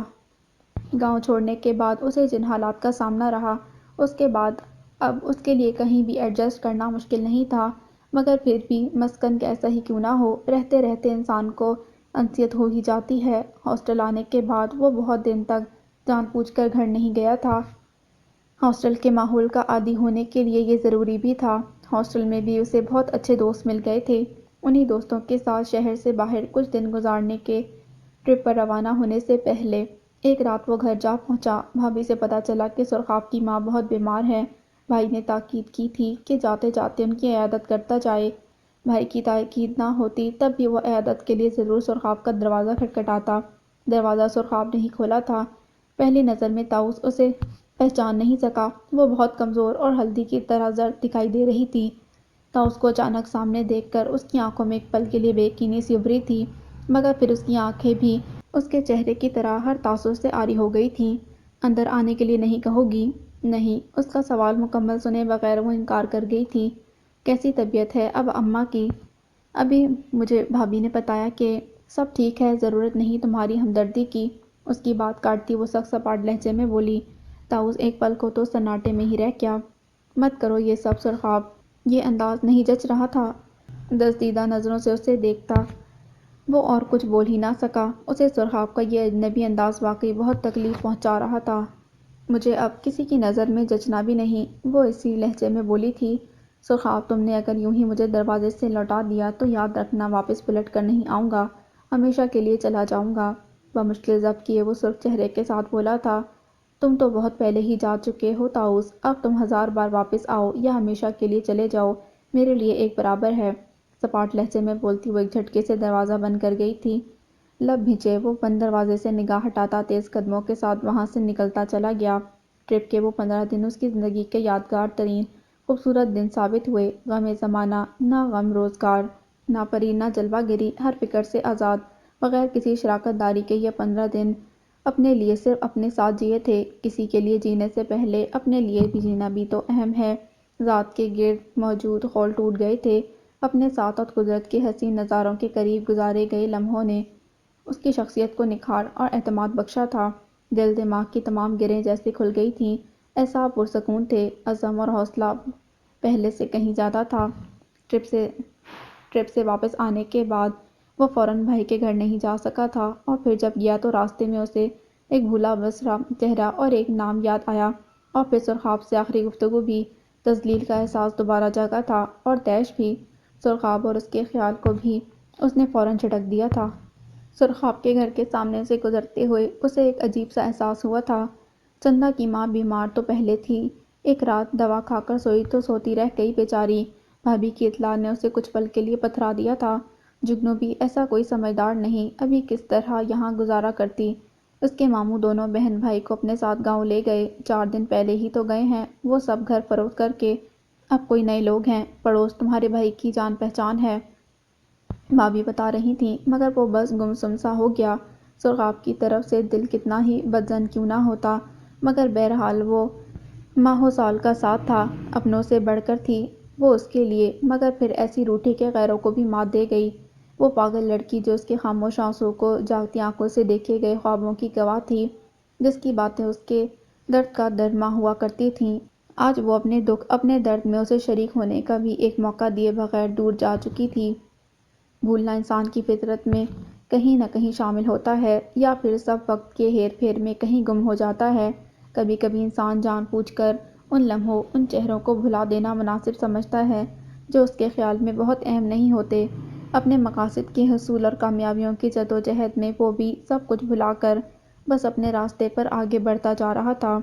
ایک وقت وہ بھی آیا کہ سرخاب کا نام بھی اس کے ذہن سے دھندلا گیا، مگر یہ جاننے میں اسے بہت دیر لگی کہ جس کا نام تک اس کی زندگی سے دھندلا گیا ہے وہ پورے وجود کے ساتھ اس کے دل کے ایک گوشے میں کہیں چھپ کر بیٹھی ہے۔ دماغ کا خلل دل میں اتر آئے تو آسمانی رابطے مؤثر ثابت ہوتے ہیں، یہ بھی بہت وقت کے بعد وہ جان سکا تھا۔ ڈگری حاصل کرنے کے بعد بھی اس نے علم کے خزانے سمیٹنے کا سلسلہ نہیں روکا تھا۔ ایک اچھی جاب اسے ملنے سے زیادہ وقت نہیں لگا تھا، مگر ایک بڑی ملٹی نیشنل کمپنی کی اعلیٰ پوسٹ تک پہنچنے کے لیے اسے لوہے کے چنے چبانے جیسی محنت اور ریاضت کرنی پڑی تھی۔ محنت کے پھل سب ایک ساتھ تو نہیں، البتہ تھوڑا تھوڑا کر کے اسے ملنے لگے تھے۔ پہلی پروموشن سے پہلے اس نے بھائی کے مشورے کے ساتھ گاؤں کا آبائی گھر اور زمین کا ایک ٹکڑا فروخت کر دیا۔ بہنوں کو ان کا حصہ دینے کے بعد اس نے باقی رقم شہر کے ایک صاف ستھرے علاقے میں ایک گھر خریدنے میں لگا دی۔ اپنے بھائی اور اس کے بچوں کے قریب ایک گھر میں رہنے کی خواہش دیر سے ہی سہی مگر پوری ہو گئی تھی۔ شہر کی مصروف مارکیٹ میں اس نے اپنے بھائی کو کپڑے کی ایک دکان شروع کروا دی۔ اسے یقین تھا کہ محنت مزدوری کرنے والا اس کا بھائی اس چھوٹے سے کام کو بہت جلد ترقی دے گا۔ ماضی کی دھند میں کسی کی دی گئی نصیحت لاشعوری طور پر اس کی زندگی کا لازمی جزو بن چکی تھی۔ اپنی جدوجہد میں اس نے اپنے قریبی رشتوں کو خود سے پہلے یاد رکھا تھا، تو آج وہ تنہا نہیں تھا۔ اسے یاد رکھنے والے، اس کے لیے پریشان ہونے والے کچھ لوگ زندگی میں موجود تھے، مگر پھر بھی ایک رنجوری سی رنجوری تھی جسے وہ کوئی نام نہیں دے سکا تھا۔ پہلی پروموشن کے ساتھ ہی وہ ایک ذاتی گاڑی کا مالک بن بیٹھا تھا۔ کمپنی کی طرف سے ملنے والے گھر اور گاڑی کی اسے ضرورت ہی نہیں تھی۔ محنت اور ایمانداری ہمیشہ اس کی پہلی ترجیح رہی تھی، لہٰذا ترقی کا سفر اب رکنے والا نہیں تھا۔ وہ جانتا تھا گزرتا وقت اس کے خواب اور مقصد پورا کر رہا تھا۔ دل میں کسی ناکامی کا خدشہ نہیں رہا۔ تقریباً سبھی کچھ تو حاصل کر لیا تھا، لیکن کہیں کچھ ادھورا تھا۔ کوئی محرومی ضرور تھی جو اسے کھل کر سکون کی سانس نہیں لینے دے رہی تھی۔ پریکٹیکل لائف میں آ کر شاید سبھی وقت کو بہت حساب کتاب کے ساتھ خرچ کر دیتے ہیں۔ اس کے دوست احباب بھی آہستہ آہستہ اپنی زندگی میں مصروف ہوتے چلے گئے۔ ایک کامیاب زندگی میں داخل ہو کر وہ اس حقیقت کو قبول کر چکا تھا کہ وہ کتنا ہی کامیابیوں کی چوٹی تک پہنچ جائے، بزنس میٹنگز میں اسپیچ دے، اونچے ہوٹلز کے ڈنر میں کتنی ہی مہارت اور نفاست سے چھری کانٹے کا استعمال کرے، اندر سے وہ ایک دیہاتی، ایک درویش صرف انسان ہی رہے گا۔ یہ اس کی فطرت ہے، اور فطرت کبھی نہیں بدلتی۔ ہاتھ تو اس نے سب سے ملائے، قدم بھی سب سے ملا کر چلا، بس ایک دل ہی تھا جو کسی سے نہ ملا۔ منزل مل چکی تھی، مگر اپنا آپ جانے کہاں گم ہو گیا تھا۔ ایک مشین ہی تو بن کر رہ گیا تھا وہ۔ اس کی خاموشی اور سنجیدگی بڑھنے لگی تھی۔ بھائی بھابھی بہنیں سب چاہتے تھے کہ وہ اب شادی کر لے، مگر شادی کے لیے دل کی رضامندی بھی تو درکار ہے۔ اسے تو سینے میں بہت خالی پن محسوس ہوتا تھا۔ پتہ نہیں جو دھڑک رہا تھا وہ دل تھا یا اس کی زندگی۔ اس کے وجود کی طرح ہی ایک مشین تھی جو دھڑک دھڑک کر اسے زندہ رکھے ہوئے تھی۔ بہت سے چاند چہرے، حسین لب و لہجے راستے میں آئے۔ وہ ان کی طرف متوجہ بھی ہوا کہ بہرحال بندہ بشر تھا، مگر سب چہرے، سب قال مسکراہٹیں سراب ثابت ہوئیں۔ چمکتا سونا ریت نکلا۔ کسی کو اس کی زندگی راس نہ آئی تو کوئی اس کے مزاج کو نہ سمجھا، اور جس نے اسے ہر طرح سے سمجھا تھا، جانا تھا، پہچانا تھا، اس کا کوئی سراغ، کوئی نام و نشان باقی نہ رہا تھا۔ اس کی یاد کے چراغ آہستہ آہستہ جلتے ڈپریشن کو بڑھا رہے تھے۔ وہ زمین و آسمان کے درمیان سانس لیتا رہا تھا۔ شاید یوں ہی ساری زندگی گزر جاتی، مگر ایک رات اس نے خواب میں سرخاب کی آواز سنی۔ وہ اسے پکار رہی تھی۔ اپنے چاروں طرف وہ تاریکی دیکھ رہا تھا۔ اسے نہ سمجھ آ رہا تھا، نہ دکھائی دے رہا تھا کہ کس سمت سے سرخاب پکار رہی ہے۔ کیسا درد، کیسی اذیت تھی اس کی پکار میں۔ خواب میں وحشت سے پاگل ہوتا وہ یکدم بیدار ہوا تھا۔ سناٹے میں گھرا وہ بیداری میں بھی اس کی آواز، اس کی پکار کا درد محسوس کر سکتا تھا۔ وحشت حد سے بڑھنے لگی تھی۔ کمرے میں ٹہلتے ہوئے اس نے یاد کرنے کی کوشش کی تھی کہ کیا اس کے پاس سرخاب کی دی گئی کوئی چیز، کوئی نشانی ہے کہ جسے دیکھ کر وہ اپنی جلتی آنکھوں کو ٹھنڈا کر سکے، جسے چھو کر دل کی بے قراری کو قرار مل سکے۔ بے چینی سے ادھر ادھر چکر کاٹتے ہوئے یکدم اسے کچھ یاد آیا تھا۔ اگلے ہی لمحے وہ برقی رفتاری سے اپنے کمرے سے نکلتا اسٹور تک پہنچا تھا۔ اسٹور میں غیر ضروری سامان کے انبار میں مطلوبہ چیزیں تلاش کرتے ہوئے وہ ہیجانی کیفیت میں مبتلا، پسینے میں شرابور ہو چکا تھا، اور پھر بالآخر اسے اپنی کتابوں والا سیاہ بیگ نظر آ ہی گیا۔ بے-تابی سے بیگ کھول کر اس نے کتابوں کے درمیان رکھا خاکی لفافہ نکال لیا تھا۔ یہ وہی لفافہ تھا جو سرخاب اس کی غیر موجودگی میں بھابھی کے حوالے کر گئی تھی، کہ اس میں وہ رقم تھی جو طاؤس وقتاً فوقتاً سرخاب کے پاس رکھواتا تھا۔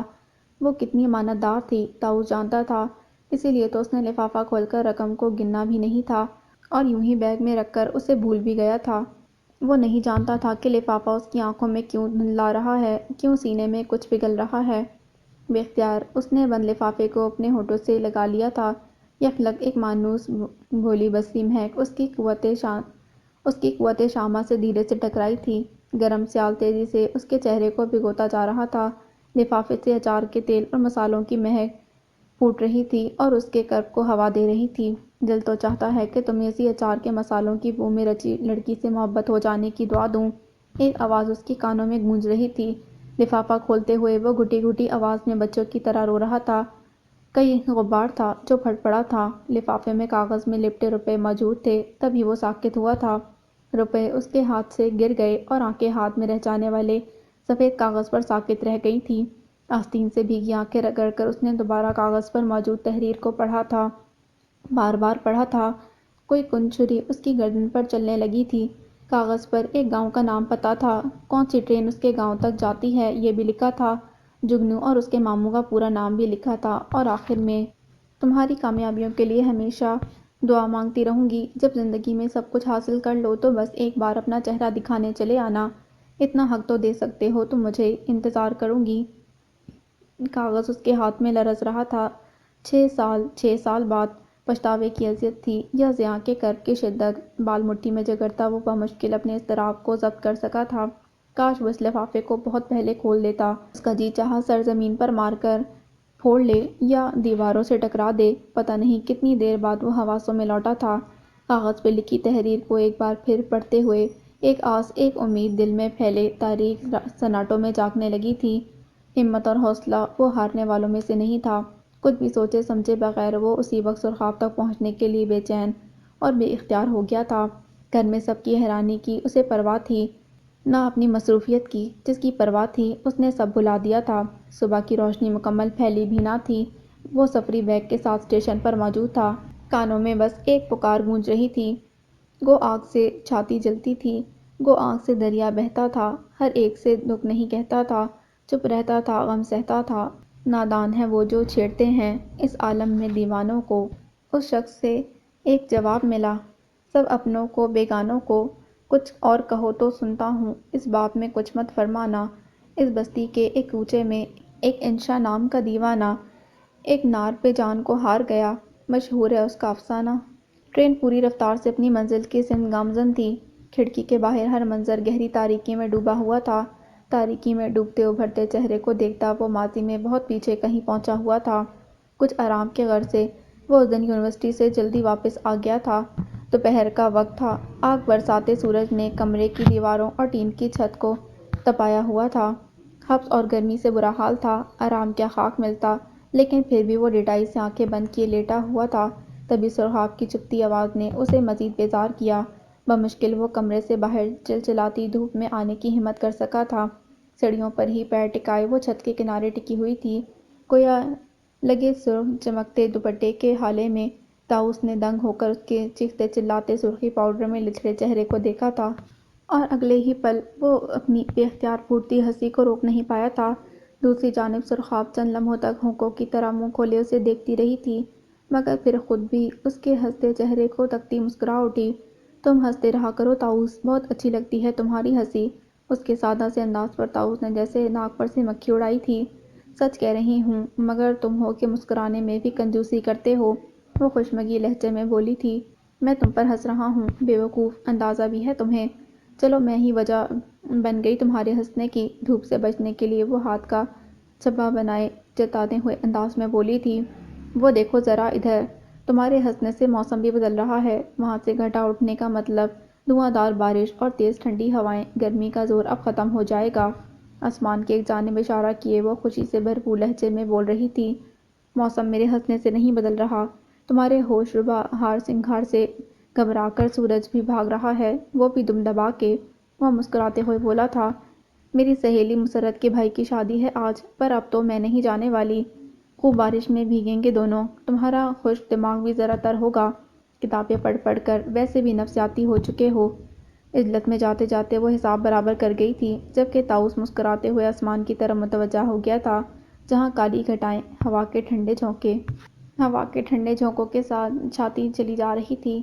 بارش کی جل تھل میں وہ مطلوبہ اسٹیشن پر اترا تو شام ہونے والی ایک طویل سفر کی تھکن پر انجانے خوف اور اندیشے حاوی تھے۔ وہ ابھی پر یقین نہیں تھا کہ سرخاب اسے مل بھی سکے گی یا نہیں۔ ضروری تو نہیں کہ یہاں وہ اس کے انتظار میں رکی ہو سکتا ہے اب تک وہ اس سے آگے سوچنا بھی اس کے لیے قیامت تھا۔ تیز قدموں کے ساتھ وہ بارش کی دھند میں تقریباً دوڑتا جا رہا تھا۔ چند راہ گیروں سے اس نے اپنی سمت کے درست ہونے کا اطمینان کر لیا تھا۔ اتنا راستہ طے کرنے کے بعد بھی اسے آبادی نظر نہیں آ رہی تھی۔ راستے میں ایک چائے کے ہوٹل پر رک کر اسے پھر پتہ پوچھنا پڑا تھا۔ جگنو اور اس کے ماموں کا کوئی واقف کار اب تک اسے نہ ملا تھا، مگر گاؤں کے اندر جانے کا راستہ درست تھا جو اس نے منتخب کیا تھا۔ اسے اپنی غلطی کا احساس تھا کہ اسٹیشن سے کسی تانگے میں سوار ہو جانا چاہیے تھا، پھر شاید اتنا وقت نہیں لگتا۔ بہرحال اب اسے اپنے پیروں پر ہی نثار کرنا تھا۔ بارش کے رکنے کے آثار نہیں تھے، آتے جاتے تانگے سواریوں سے بھرے تھے۔ چلتے چلتے اسے کھیت کا ایک سلسلہ نظر آ گیا تھا۔ وہ ایک پکی سڑک تھی، سڑک کے بائیں سمت کھیت تھے، دائیں جانب ایک بڑی سی ڈسپنسری کی عمارت، پھر کافی آگے جا کر اسے ایک اور عمارت نظر آئی۔ سرد ہواؤں اور بارش سے بچنے کے لیے اس عمارت میں رکنا مناسب لگا تھا، کیونکہ بارش کے دھند میں جہاں تک وہ دیکھ سکا تھا مزید آگے کوئی ایسی جگہ نظر نہ آ رہی تھی جہاں وہ کچھ دیر سستا لیتا، اور پھر ایک امید تھی کہ شاید یہاں کوئی جگنو کی پہچان والا مل جائے۔ سڑک سے ہٹ کر وہ اب کچے میں اتر گیا تھا۔ یہ عمارت بہت زیادہ وسیع و عریض نہیں تھی۔ قریب پہنچ کر اسے اندازہ ہوا کہ یہ ایک مکتب ہے۔ یہاں دو دروازے اسے نظر آ رہے تھے۔ ایک دروازے پر پردہ پڑا تھا، جبکہ دوسرا دروازہ شیشے کا تھا۔ دوسرے دروازے کی سمت بڑھنے میں اس نے دیر نہ لگائی تھی۔ گلاس ڈور کھول کر وہ جھجکتے ہوئے اندر داخل ہوا تھا۔ اندر کا ماحول بہت خاموش، پرسکون اور روشن تھا۔ کوئی اپنے سوا اسے موجود بھی نظر نہیں آ رہا تھا۔ حیرت سے در و دیوار کا جائزہ لیتے ہوئے اس نے دھیرے سے اپنے عقب میں گلاس ڈور بند کر دیا تھا۔ دائیں بائیں دیواروں میں شیشے کے پیچھے عطریات کا ذخیرہ سجا ہوا تھا۔ گلاس ڈور کے قریب ہی ایک شیشے کا بلند ریک رکھا تھا۔ ریک کے ہر اسٹیپ پر کرسٹل کی خوبصورت تراش خراش کی بوٹلز بھری رکھی تھیں، مگر ترتیب سے نیچے والے اسٹیپس میں شیشے کے جار موجود تھے۔ لیبل سے اسے اندازہ ہوا کہ ان سب جار میں پھولوں سے کشید کیے ہوئے ارکیات ہیں۔ گرم ماحول میں آ کر اور اس روحانی سے مہکے مہکے ماحول میں اس کے اعصاب بھی پرسکون ہونے لگے تھے۔ سرخ نبیز کارپٹ پر آگے کاؤنٹر کی طرف قدم بڑھاتے ہوئے اسے ذرا بھی کیچڑ میں لتھڑے جوتوں کا خیال نہیں آیا تھا۔ شیشے کا نازک سا کاؤنٹر بالکل اوپر چھت پر نصب بلب کی وجہ سے جگمگا رہا تھا۔ کاؤنٹر کے اندرونی اسٹیپ میں سجی ہوئی کانچ کی سرخ بوٹلز عمدہ تراش خراش کی وجہ سے اپنی طرف توجہ کھینچ رہی تھیں۔ پتہ نہیں یہ نارمل سائز کی بوٹلز عطر کی تھیں یا پرفیوم کی تھیں کہ اس کی جیسے دھڑکن رکی تھی۔ کاؤنٹر کی سطح پر ہاتھ ٹکاتا وہ جھکا تھا۔ ان خوبصورت سرخ بوٹلز پر سنہری چمکتے حروف سے جو نام لکھا تھا وہ اس کی آنکھوں کو بھی ساکت کر گیا تھا۔ سرخاب ان سب سرخ بوٹلز پر ایک ہی سنہری دمکتا نام اسے دکھائی دے رہا تھا۔ یکلخت ایک مدھم آہٹ پر اس نے کاؤنٹر سے ہاتھ ہٹائے بغیر یوں ہی جھکے جھکے نگاہ اٹھائی تھی۔ کرسٹل کی سرخ اور سفید موتیوں بھری لڑیاں پردے کی پھیلی چھت سے نیچے کارپٹ تک آ رہی تھیں۔ موتیوں کے اس پردے کے پیچھے کوئی موجود تھا۔ کاؤنٹر سے ہاتھ ہٹا کر سیدھا ہوا وہ اس کے سراپے کی جھلک دیکھ سکتا تھا، جو سراپا ہلکے نیلے لبادے میں تھا۔ ساکت نظروں سے وہ اسے دیکھ رہا تھا جو موتیوں کے پردے کو درمیان سے ہٹاتی نمودار ہو رہی تھی۔ اس کے ایک ہاتھ میں اگربتی دان تھا، جس میں سلگتی اگربتیوں کی خوشبو اس ماحول کی بھینی بھینی مہک میں شامل ہونے لگی تھی۔ پردے سے باہر آتی وہ دوسرے ہی قدم پر ٹھٹک کر رکی تھی۔ سفری بیگ تاؤس کی کمزور ہوتی گرفت سے نکلتا نبیز کارپٹ پر گرا تھا۔ اس سے پہلے کہ تاؤس اس کی جانب بڑھتا، متغیر ہوتے چہرے کے وہ صورت سے پلٹی پردے کے پیچھے گم ہو گئی۔ ایک پل کو سناٹے میں گھرا وہ ہلتی موتیوں کی لڑیوں کو دیکھتا رہا، مگر دوسرے ہی پل وہ تیز قدموں سے اس موتیوں کے پردے کی سمت گیا تھا۔ دوسری طرف آتے ہی اس کے قدم جہاں تھے وہیں تھے۔ سامنے ہی وہ ایک بارش بزرگ تھے۔ وہ اتنے ضعیف تھے کہ ان کی بھویں بھی سفید تھیں۔ جھریوں کے باوجود ان کے چہرے پر ایک نور تھا۔ سفید براق لباس میں ملبوس ان کے سر پر اونچی سی ایک سفید ٹوپی تھی۔ سفید بال ان کے شانوں تک آ رہے تھے اور اس وقت جائے نماز پر بیٹھے تسبیح پڑھنے میں منہمک تھے، جب اس کے بھاری قدموں کی دھمک نے ان کے احماق کو توڑا تھا۔ ان کی آنکھوں میں ابھرتے جلال سے صاف ظاہر تھا کہ وہ اس کے یوں اندر چلے آنے پر سخت برہم ہونے والے ہیں۔ کون ہو؟ کس کی اجازت سے اس طرف سے اندر آئے ہو؟ باہر لکھا ہوا دیکھا نہیں کہ مکتب میں آنے کا راستہ کہاں سے ہے؟ ایک تو ان کی روبدار جلال شخصیت اور اس پر سخت بھاری اور برہم لہجہ۔ طاؤس دنگ رہ گیا۔ وہ کیا جواب دیتا؟ اس کا تو سارا اعتماد ہی ہوا میں تحلیل ہو چکا تھا۔ یہاں کسی کو جوتوں سمیت قدم رکھنے کی اجازت نہیں۔ اس بار ان کے پہلے سے زیادہ بلند آواز پر وہ بری طرح بوکھلا اٹھا تھا۔ لیدر کے جوتوں سے پیر نکالتے ہوئے اب اپنے جوتوں پر لگی کیچڑ کا احساس ہوا تھا۔ اپنی فاشیلٹی پر بری طرح گھبرا کر وہ جوتے اٹھانے کے لیے جھک ہی رہا تھا جب نیلے لبادے میں قید سراپا ہوا کے تیز جھونکے کی طرح قریب آیا تھا۔ طاؤس سے پہلے ہی وہ سرعت سے جوتے اٹھا کر اپنے آنچل میں چھپاتی اسی تیزی سے جانے کے لیے پلٹ گئی تھی، جبکہ طاؤس دنگ نظروں سے اسے دیکھتا رہ گیا تھا۔ سرخاب بزرگ کی پکار پر وہ جیسے نہ چاہتے ہوئے بھی رکی تھی۔ یہ طاؤس ہے۔ اس بار بزرگ کی آواز میں ایک رختگی نہیں تھی۔ دوسری جانب اس بات میں سر کو حرکت دیتی وہ نظر جھکائے فوراً وہاں سے چلی گئی تھی، جبکہ دم بخود کھڑے طاؤس کو سمجھ نہیں آیا کہ سرخاب کے پیچھے جائے یا وہیں رکا رہے۔ آؤ یہاں بیٹھ جاؤ۔ بزرگ کے کہنے پر وہ تذبذب میں گھرتا اپنے بھیگے لباس پر نظر ڈال کر رہ گیا تھا۔ کوئی بات نہیں، بیٹھ جاؤ۔ طویل سفر کر کے آئے ہو، تھوڑا آرام کر لو۔ اس کے تذبذب کو بھانپ کر وہ مزید بولے تھے، جبکہ طاؤس مروب زدہ سا جھجک کے باوجود ان سے کچھ فاصلے پر فرشی نشست پر دوزانوں بیٹھ گیا تھا۔ سرخاب کو شہر چھوڑ کر گاؤں میں آئے کتنا عرصہ بیت گیا، کچھ اندازہ ہے تمہیں تو بتاؤ۔ بزرگ کے سوال پر حیران ہوتا وہ مشکل نگاہ اٹھا کر ان کی جانب دیکھ سکا تھا۔ تقریباً 6 سال، وہ بولا تھا۔ 6 سال میں اب آئے ہو تو 6 دن تو ٹھہرو گے؟ پتہ نہیں وہ پوچھ رہے تھے یا اپنا خیال ظاہر کر رہے تھے، طاؤس کو اندازہ نہیں ہوا تھا۔ جھکے سر کے ساتھ وہ ان کی تسبیح میں ایک کے بعد ایک گرتے دانوں کو دیکھتا چپ ہی رہا تھا۔ گہری خاموشی میں کچھ لمحے یوں ہی گزر گئے۔ تم سے غائبانہ تعارف ہے، کچھ حاصل کرنا چاہتے تھے، سب مل گیا یا اب بھی کچھ رہتا ہے؟ یکدم بزرگ کے سوال نے چونکا دیا تھا، مگر اب اس کا اعتماد بحال ہو چکا تھا۔ حاصل کرتے رہنے کی چاہ بھی کبھی ختم ہوئی ہے؟ اس کے جواباً سوال پر بزرگ اس کی طرف متوجہ ہوئے تھے۔ جو کچھ گنوایا تھا اس کے مقابلے میں وہ سب بہت کم ہے جو کچھ حاصل کر چکا ہوں۔ یہاں کس لیے آئے ہو؟ جو گنوا دیا ہے اس کے لیے، جو گنوا دیا ہے اس پر صبر کر لو تو اچھا ہے۔ بزرگ کا عجیب مشورہ اسے کاری ضرب کی طرح لگا تھا۔ جس کی قدر نہیں کی، گنوا دیا اسے، اور اب صبر کرو۔ مگر اس کو تو صبر کرنے کی ضرورت نہیں، جس نے گنوایا نہیں۔ قصور میرا ہی ہے، مگر وہ تو بے قصور ہے۔ اسے نظریں ملائے بغیر وہ دھیمے لہجے میں بولا تھا، اس نے بھی صبر کر لیا ہے۔ تم ناممکن کو ممکن کرنے کا ہنر رکھتے ہو تو کوشش کر کے دیکھ لو۔ بزرگ کے قطعی اور گمبھیر لہجے نے طاؤس کی سانسیں روک دی تھیں۔ سرخاب کو اپنے روبرو دیکھنے کے بعد وہ ذہنی اور جذباتی یا کسی بھی طور پر ناممکن جیسے صورتحال کا سامنا کرنے کی ہمت نہیں رکھتا تھا۔ آپ نے مجھے کیسے پہچانا؟ بزرگ کی خاموشی پر اس نے سوال کرنے کی جرأت کر ہی لی تھی۔ اپنے کیچڑ میں اٹے جن جوتوں کو اٹھانے کے لیے تم ہی ہچکچا گئے تھے، ان جوتوں کو سرخاب نے بلا جھجک تم سے پہلے ہی نہ صرف اٹھا لیا بلکہ ان پہ لگی کیچڑ کو بھی میری نظروں سے چھپانے کی کوشش کی۔ کوئی عورت بے وجہ یہ سب نہیں کر سکتی، کسی مرد کے لیے تو بالکل نہیں۔ لیکن اگر وہ کسی مرد کے لیے ایسا کرتی ہے تو پھر اس سے اس مرد کے بارے میں سوال کرنے کی ضرورت باقی نہیں رہ جاتی۔ لہٰذا تمہیں پہچاننے میں مجھے دیر نہیں لگی۔ یہ اس کا وہم تھا کہ کیا؟ بزرگ کے پرنور سے چہرے پر اسے مبہم سی مسکراہٹ نظر آئی تھی۔ سر جھکائے وہ دوبارہ نظر اٹھانے کی ہمت نہ کر سکا۔ تبھی دبے پاؤں آتی سرخاب نے اس کے سرخ ہوتے چہرے کو اور گھبرا کر بزرگ کی جانب دیکھا، مگر ان کے چہرے پر کسی برہمی کے آثار نظر نہیں آ رہے تھے۔ بابا جی، جگنو آ گیا ہے، طاؤس اس کے ساتھ گھر چلے جائیں گے۔ بزرگ کو مخاطب کرتے وہ بس ایک پل کو اس کی جانب متوجہ ہوئی جو بغور اسے ہی دیکھ رہا تھا۔ اپنے مہمانوں کے ساتھ تمہیں بھی اب گھر جانا چاہیے، یہ بارش ابھی رکنے والی نہیں۔ بابا جی بہت پرشفقت لہجے میں بولے تھے۔ جی بہتر، مستقیم آپ کے لیے قہوہ بنا رہا ہے، بس لاتا ہی ہوگا۔ بابا جی سے کہہ کر اس نے اشارے سے طاؤس کو ساتھ آنے کا کہا۔ امید ہے کہ تم سے دوبارہ ملاقات ہوگی، طاؤس سے مصافحہ کرتے بابا جی نے کہا تھا۔ گلاس ڈور کے قریب ہی اسے اپنے جوتے رکھے نظر آ رہے تھے جن پر لگا کیچڑ صاف کر دیا گیا تھا۔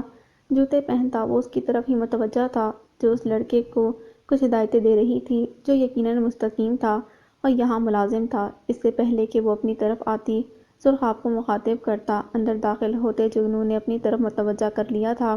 جگنو بہت گرم جوشی سے ملا تھا، یہ اس کے چہرے سے واضح تھا۔ کچھ ہی دیر میں وہ اور سرخاب جگنو کے ہمراہ ایک بند جیپ میں گھر کی سمت روانہ ہو گئے تھے۔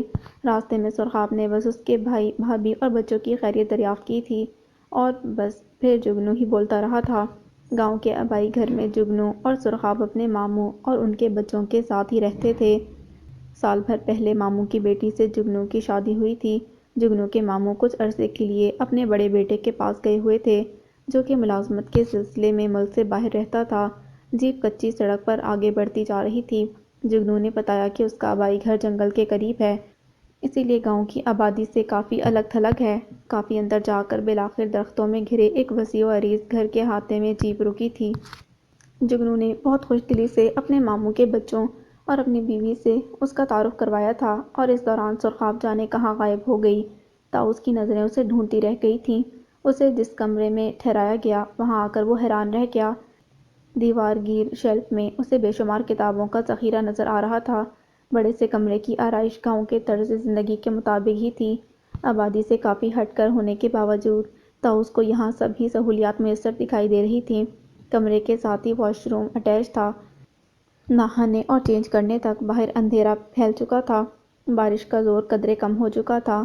اس وقت وہ کتابوں کے ذخیرے کا جائزہ لے رہا تھا جب دوبارہ جگنو کی آمد کھانے کے ساتھ ہوئی تھی۔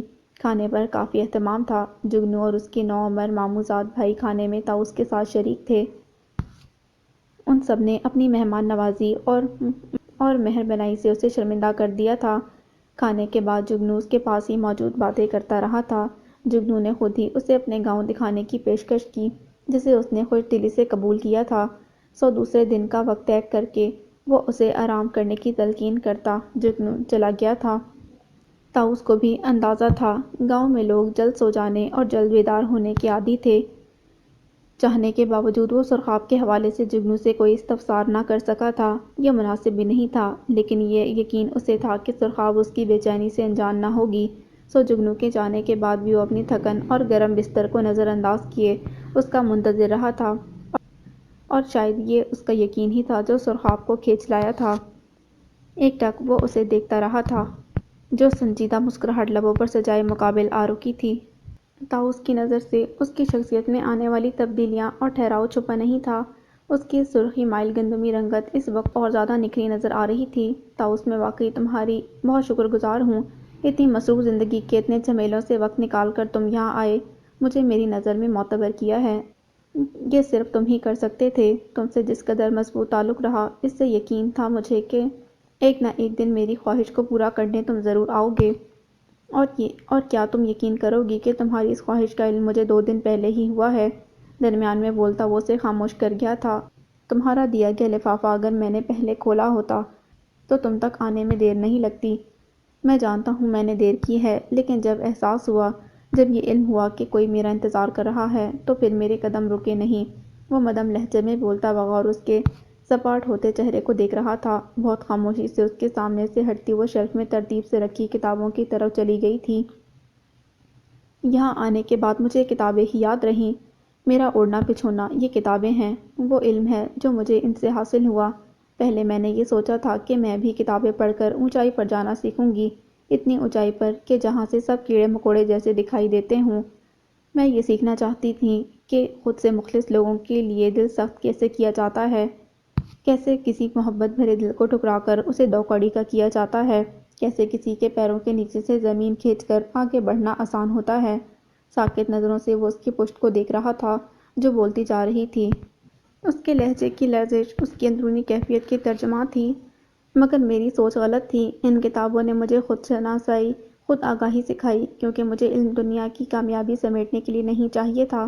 میں ان کتابوں سے وہ علم چاہتی تھی جس کے ذریعے میں خود کو پہچانتی، اس کائنات اور اس کی حقیقتوں کے بارے میں آگاہی حاصل کرتی، اور پھر میں نے وہی سیکھا، وہی علم جو عاجزی سکھاتا ہے، زمین پر رہنے کے قاعدے قوانین سکھاتا ہے، خالق سے مخلوق کا تعلق سمجھاتا ہے۔ میں نے وہ علم حاصل کیا جو اللہ کے لیے معاف کرنا اور اللہ کے لیے صبر کرنا سکھاتا ہے۔ وہ خاموش ہو گئی تھی۔ جو ذرا رک کر طاؤس نے اس کا رخ اپنی جانب کیا تھا۔ میں جانتا ہوں میں غلط تھا، محرومیوں اور خواہشات کا ایسا طلبگار انسان تھا جسے علم صرف دنیاوی سہولیات حاصل کرنے کے لیے ڈگریوں کی شکل میں چاہیے تھا۔ اس کی نم آنکھوں میں دیکھتا وہ گمبھیر لہجے میں بولا تھا، مگر اب میں خواہشوں کے اس بھنور سے نکل آیا ہوں سرخاب، جس میں بخوشی پھنس کر میں نے تمہیں گنوا دیا تھا۔ کچھ عرصے پہلے تک بار بار تمہیں مخاطب کر کے اپنی ڈائری میں یہی لکھتا رہا کہ تم سے جدا ہونے کے 5 سال بعد مجھے تم سے محبت ہو گئی تھی، مگر یہ اعتراف بھی مجھے چین نہیں لینے دے رہا تھا۔ جانتی ہو کیوں؟ وہ اس سے پوچھ رہا تھا جو سانس روک کے بس اس کی آنکھوں میں اپنے عکس کو دیکھ رہی تھی۔ کیونکہ سچا اعتراف تو یہ ہے کہ 5 سال بعد مجھے اپنے دل میں پنپتی تمہاری محبت کی گہرائی اور اس کی پھیلی جڑوں کا احساس ہوا تھا۔ پتہ نہیں کیوں میں ہمیشہ دیر کر دیتا ہوں۔ ہر وہ کام جو بروقت کرنا تھا وہ مجھ سے نہیں ہو سکا۔ اپنے لیے کوئی فیصلہ کرنا ہو یا کسی کو سمجھنا ہو، حقیقت کو تسلیم کرنا ہو یا کسی کی جانب بڑھ کر اسے راضی کرنا ہو، میں ہمیشہ دیر کر دیتا ہوں، یہاں تک کہ اپنے جذبات احساسات کو بھی وقت پر نہ جان سکا۔ اتنا وقت گزرنے کے بعد بھی تم میرے ذہن میرے دل میں موجود ہو۔ بہت خوفزدہ تھا یہاں آتے ہوئے، بہت اذیتناک ہوتا میرے لیے تمہیں کسی اور کا عہدے دیکھنا، کسی اور کی دسترس میں برداشت کرنا، مگر میرا یقین اور تم پر میرا بھروسہ اپنی جگہ قائم رہا جو بے جانا تھا۔ یہاں آ کر تمہیں دیکھنے کے بعد دل کو ڈھارس ملی کہ 6 برس میں سب کچھ ختم نہیں ہوا۔ تم بتاؤ سرخاب، کیا واقعی میں اتنا گنہگار ہوں کہ میری ساری زندگی پچھتاووں کی نظر ہو جانی چاہیے؟ پر امید نظروں سے وہ اسے دیکھ رہا تھا جو چند لمحوں تک خالی خالی نظروں سے اس کی آنکھوں میں روشن دیپ دیکھتی رہی اور پھر سر جھکا لیا تھا۔ دوسری جانب طاؤس چونک کر اس کے ہاتھ کی طرف متوجہ ہوا۔ اس کے ہاتھ میں سرخ خوبصورت تراش کی بوتل موجود تھی۔ میرے یہاں گزرے تمام شب و روز کا نچوڑ ہے یہ، میری تخلیق ہے یہ، بابا جی نے کہا تھا۔ اس کا نام سرخاب ہی ہونا چاہیے۔ خوشنما بوتل سے تھماتی وہ بول رہی تھی، سیکھتے پڑھتے تلاش کرتے کرتے میں نے اپنی اس خوشبو کو تخلیق کر لیا۔ اب تو زمانہ گزر گیا، اچار کے کسی مسالے کی ہلکی سی مہک بھی میرے ہاتھوں میں سے نہیں رہی، اچار کے کسی مسالے کی ہلکی سی مہک بھی میرے ہاتھوں میں نہیں رہی۔ عجیب سے انداز میں بولتی وہ یکدم اپنے ہاتھوں کو سونگھنے لگی تھی۔ ایسا مت کہو سرخاب، وہ نہیں جانتا کہ کیا ہوا، مگر بے اختیار اس کا ہاتھ اپنی گرفت میں لے کر بولا، جو اذیتیں تمہیں میری وجہ سے ملیں، میں ساری زندگی کے لیے اس کے لیے تم سے معافی مانگتا ہوں۔ ہر نقصان کا ازالہ کرنے میں یہاں آیا ہوں، مجھے اور شرمسار مت کرو۔ ایسا مت کہو کہ میں زمین میں دفن ہونے ایسا کچھ مت کہو کہ میں زمین میں دفن ہو جانے کی دعا مانگنے لگوں۔ اس کے جذباتی انداز پر سرخاب صورت سے اپنا ہاتھ اس کی گرفت سے نکالتی دروازے کی سمت بڑھ گئی تھی۔ سرخاب، مجھے بھوک لگی ہے۔ طاؤس کی ابھرتی آواز پر اس کے قدم رکے تھے۔ پلٹ کر وہ اس کی طرف متوجہ ہوئی تھی، جس کی سرخ ہوتی آنکھیں، چٹکتا چہرہ دل جکڑنے کے لیے کافی تھا۔ میرے پاس کچھ نہیں ہے تمہاری اس بھوک کو مٹانے کے لیے، سرد لہجے میں بولتی وہ دوبارہ قدم آگے بڑھا گئی تھی۔ تم اس طرح دامن نہیں جھٹک سکتی ہو، میں ہر قیمت پر تمہیں اپنے ساتھ لے کر جاؤں گا۔ یہ تم سن لو۔ وہ یکدم غم اور غصے میں مبتلا ہوتا خود پر قابو نہ رکھ سکا تھا، مگر سرخاب اس کی مشتعل آواز کو انسنی کیے وہاں سے نکلتی چلی گئی تھی۔ بمشکل خود پر ضبط کرتا وہ اپنے ہاتھ میں موجود بوتل کی طرف متوجہ ہوا تھا، جسے دیکھتے ہوئے اس کے اعصاب پرسکون ہونے لگے تھے۔ دوسرے دن جگنو کے ساتھ گاؤں میں گھومتے ہوئے اور جگنو کے شناسہ احباب سے ملتے ہوئے وہ اعصابی تناؤ سے دور رہا تھا۔ اتنے ملنسار مہمان نواز لوگوں سے ملتے ہوئے اسے حیرت تھی کہ یہاں لوگوں کے پاس ایک دوسرے کے لیے وقت ہی وقت تھا۔ ایک عجیب سی اپنائیت اور مانوسیت محسوس ہو رہی تھی طاؤس کو ان اجنبی پرخلوص لوگوں اور اس گاؤں کی فضا سے، شاید اس لیے کہ اس گاؤں کے ماحول میں ان لوگوں کے درمیان سرخاب رہتی تھی، یہاں سانس لیتی تھی۔ موقع دیکھ کر اس نے بالآخر جگنو سے بابا جی کے بارے میں پوچھ ہی لیا تھا۔ جواباً جگنو نے بتایا کہ وہ اور سرخاب جب اپنی ماں کے انتقال کے بعد ماموں کے ساتھ گاؤں آئے، انہی دنوں بابا جی بھی کئی سال بعد واپس گاؤں آئے اور اپنا مطب شروع کیا۔ مٹی جہاں کی ہو وہاں پہنچ ہی جاتی ہے۔ بابا جی کا خاندان تو برسوں پہلے گاؤں چھوڑ گیا تھا، مگر عمر کے اس حصے میں بابا جی کا واپس یہاں آنا اپنی مٹی سے محبت اور عقیدت کی دلیل تھا۔ ماموں کے علاج کے سلسلے سرخاب بھی بابا جی سے واقف ہوئی اور جلد ہی ان کے علم اور حکمت کی معترف ہو گئی۔ اس کی دلچسپی اور علم حاصل کرنے کی لگن کو دیکھتے ہوئے بابا جی نے اسے اپنی شاگردی میں لے لیا۔ یہ اندازہ تو طاؤس کو بھی ان کتابوں کو دیکھ کر ہو گیا کہ وہ کیا پڑھ رہی ہے۔ ان کتابوں میں زیادہ نباتات اور طب سے متعلق کتب تھیں۔ جگنو کے ایک عزیز نے بہت اصرار کے ساتھ ان دونوں کو کھانے پر روک لیا تھا۔ کھانے کے بعد کچھ وقت مزید باہر گزار کر جب واپسی ہوئی تو دوپہر ڈھلنے میں زیادہ وقت باقی نہیں رہ گیا تھا۔ بات لے کر وہ کچھ آرام کی غرض سے آنکھیں بند کر کے لیٹا تو سرخاب کے چہرے اور خیال نے دوبارہ ذہن کو منتشر کر دیا تھا۔ وہ اس سے ملنا چاہتا تھا، کھل کر بات کرنا چاہتا تھا، مگر وہ یہاں بس ایک مہمان کی حیثیت سے موجود تھا۔ اپنی حد بھول کر نہ وہ گھر کے کسی حصے میں سرخاب کی تلاش میں جا سکتا تھا، نہ ہی کسی سے اس کے بارے میں پوچھنے کا حق رکھتا تھا۔ بوجھل ہوتی طبیعت کے ساتھ وہ چپکے سے باہر نکل آیا تھا۔ احاطے میں خوش رنگ پھول پودوں کی بہار اور خوشگوار شام نے دل و دماغ پر اچھا اثر ڈالا تھا۔ دور نظر کے سامنے ہنر کا چوڑا پاٹ درختوں کے سلسلے میں گم ہو رہا تھا۔ ابر آلود آسمان پر اڑتے ہوئے طائر کو دیکھتے ہوئے اس کی نگاہوں کی پرواز کچی سڑک کے دوسری جانب درختوں کے جھنڈ کے اوپر سفید محرابوں پر جا کر رکی تھی۔ سبک رواں قدموں سے وہ سڑک کی دوسری جانب اتر گیا تھا۔ وہ جنگلی پیڑ پودوں اور جھاڑیوں کے درمیان گھری ایک چھوٹی سی مسجد تھی۔ جوتے باہر اتار کر وہ حیران ہوتا آہنی جالیوں کا دروازہ کھولتا اندر داخل ہوا تو مسجد کے صحن میں جا بجا سوکھے بکھرے پتے، مٹی اور بارش کا پانی جمع نظر آیا۔ اللہ کے گھر کی یہ حالت اسے دیکھی نہ گئی سو آستین چڑھاتا وہ تندی سے مسجد کی صفائی ستھرائی میں جت گیا۔ سڑک کے کنارے تانگے سے اترتی وہ جگنو کی طرف متوجہ ہوئی تھی، جو بابا جی کا ہاتھ تھامے تانگے سے اترنے میں مدد دے رہا تھا۔ میں بس نکلنے ہی لگا تھا مطب کے لیے، تانگے میں چڑھنے اترنے میں آپ کو دقت ہوتی ہے۔ کوئی بات نہیں، میں آرام سے یہاں تک پہنچا ہوں۔ ویسے بھی آج جلدی اس طرح آنا پڑا، مقیم مستقیم نے پتہ نہیں مسجد کی صفائی مکمل کی ہے یا نہیں۔ لاٹھی کے سہارے تانگے سے دور ہٹے بابا جی بولے تھے۔ مسجد کی صفائی طاؤس بھائی نے مکمل کر ہی لی تھی جب مستقیم یہاں پہنچا۔ جگنو کی اطلاع پر سرخاب نے چونک کر اسے دیکھا۔ یہ تو بہت اچھی بات ہے، عصر کی اذان کا وقت بھی قریب آ گیا ہے، چلو ذرا چل کر دیکھتے ہیں۔ بابا جی یقیناً خوش ہوئے تھے۔ سرخاب نے ایک پل کو کچھ سوچا تھا اور پھر خود بھی بابا جی اور جگنو کے ہم قدم ہو گئی۔ مسجد کے صاف ستھرے صحن میں اس وقت وہ عطر اپنے لباس پر لگا رہا تھا۔ جب نگاہ داخلی دروازے تک گئی تھی، اگلے ہی پل وہ عطر کی سرخ بوتل پر کیپ لگاتا سرعت سے ان کی طرف بڑھا تھا۔ بغور سرخاب اسے دیکھ رہی تھی جو ہاتھ ماتھے تک لے جا کر سلام کرتا قریب پہنچا تھا۔ جواب دیتے ہوئے بابا جی نے اس کے جھکے سر پر ہاتھ پھیرا تھا۔ مجھے مستقیم سے پتہ چلا کہ آپ ہر جمعرات اسی مسجد میں نماز پڑھتے ہیں۔ وہ بابا جی سے مخاطب تھا جبکہ سرخاب کو پہلی بار کی طرح اس بار وہ بابا جی کے سامنے ذرا بھی گھبرائے ہوا نظر نہیں آ رہا تھا۔ جمعرات کے علاوہ وہ جب ممکن ہوتا ہے بابا جی اس مسجد میں نماز پڑھنے آتے ہیں، جگنو بول اٹھا تھا۔ ہاں، اور اسی بہانے گاؤں کے لوگوں سے بھی ملاقات ہو جاتی ہے۔ میں سب کو یہی تاکید کرتا ہوں کہ اس مسجد کی طرف زیادہ آیا کریں، آبادی سے دور ہے، فاصلے کے حساب ثواب بھی زیادہ ہوگا، مگر اکثر لوگ گاؤں کی مسجد میں ہی جانے کو ترجیح دیتے ہیں۔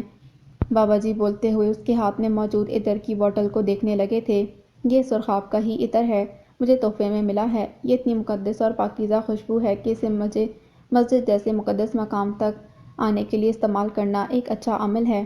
بابا جی کو عطر کی بوتل کی طرف متوجہ دیکھ کر وہ ہلکی سی مسکراہٹ کے ساتھ بولا تھا، جبکہ اڑی رنگت کے ساتھ سرخاب اپنی طرف متوجہ ہوتے جگنو کی سمت بھی نہ دیکھ سکی تھی۔ بابا جی، آپ کی شاگردی میں ہی سرخاب نے اتنی اہم اور منفرد کامیابی حاصل کی ہے۔ بولتے ہوئے وہ یکدم چپ ہو کر سرخاب کی طرف متوجہ ہوا تھا جو سورج سے پلٹ کر مسجد سے باہر نکل گئی تھی۔ تو تم نے آج اللہ کو راضی کرنے کی ٹھان رکھی تھی؟ صحن میں آگے بڑھتے بابا جی طائرانہ نظروں سے ارد گرد کا جائزہ لیتے بولے تھے۔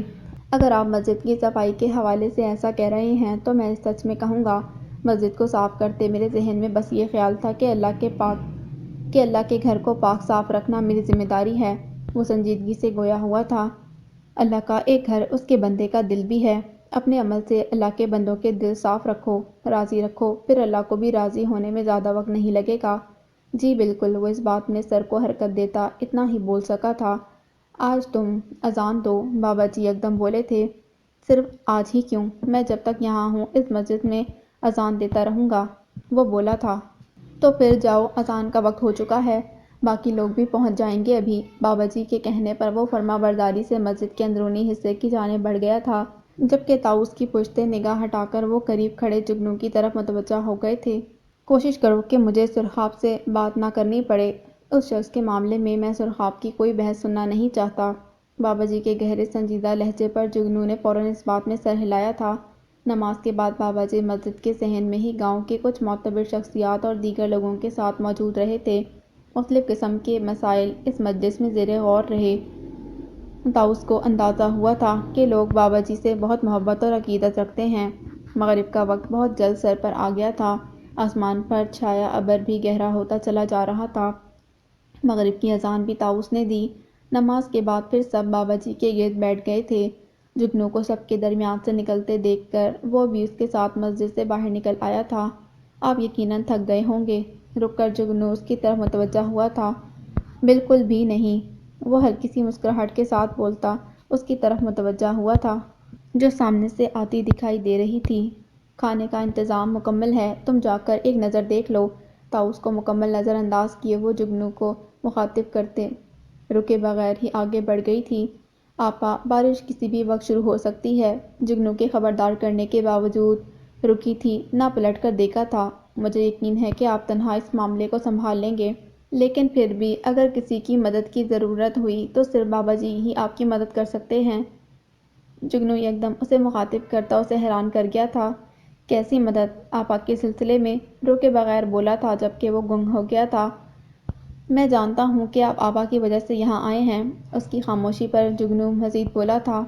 گاؤں آنے کے بعد ماموں نے بہت کچھ چاہا کہ سمت بھائی اور آپا کی شادی ہو جائے، پھر سمت بھائی ملک سے باہر جائیں، مگر آپا راضی نہ ہوئیں۔ میرے بار بار استفسار کرنے پر آپا نے مجھے اس بارے میں بتا دیا تھا میں سمجھ گیا کہ آپا کو ذہنی طور پر سمد بھائی کے لیے تیار ہونے میں وقت لگے گا۔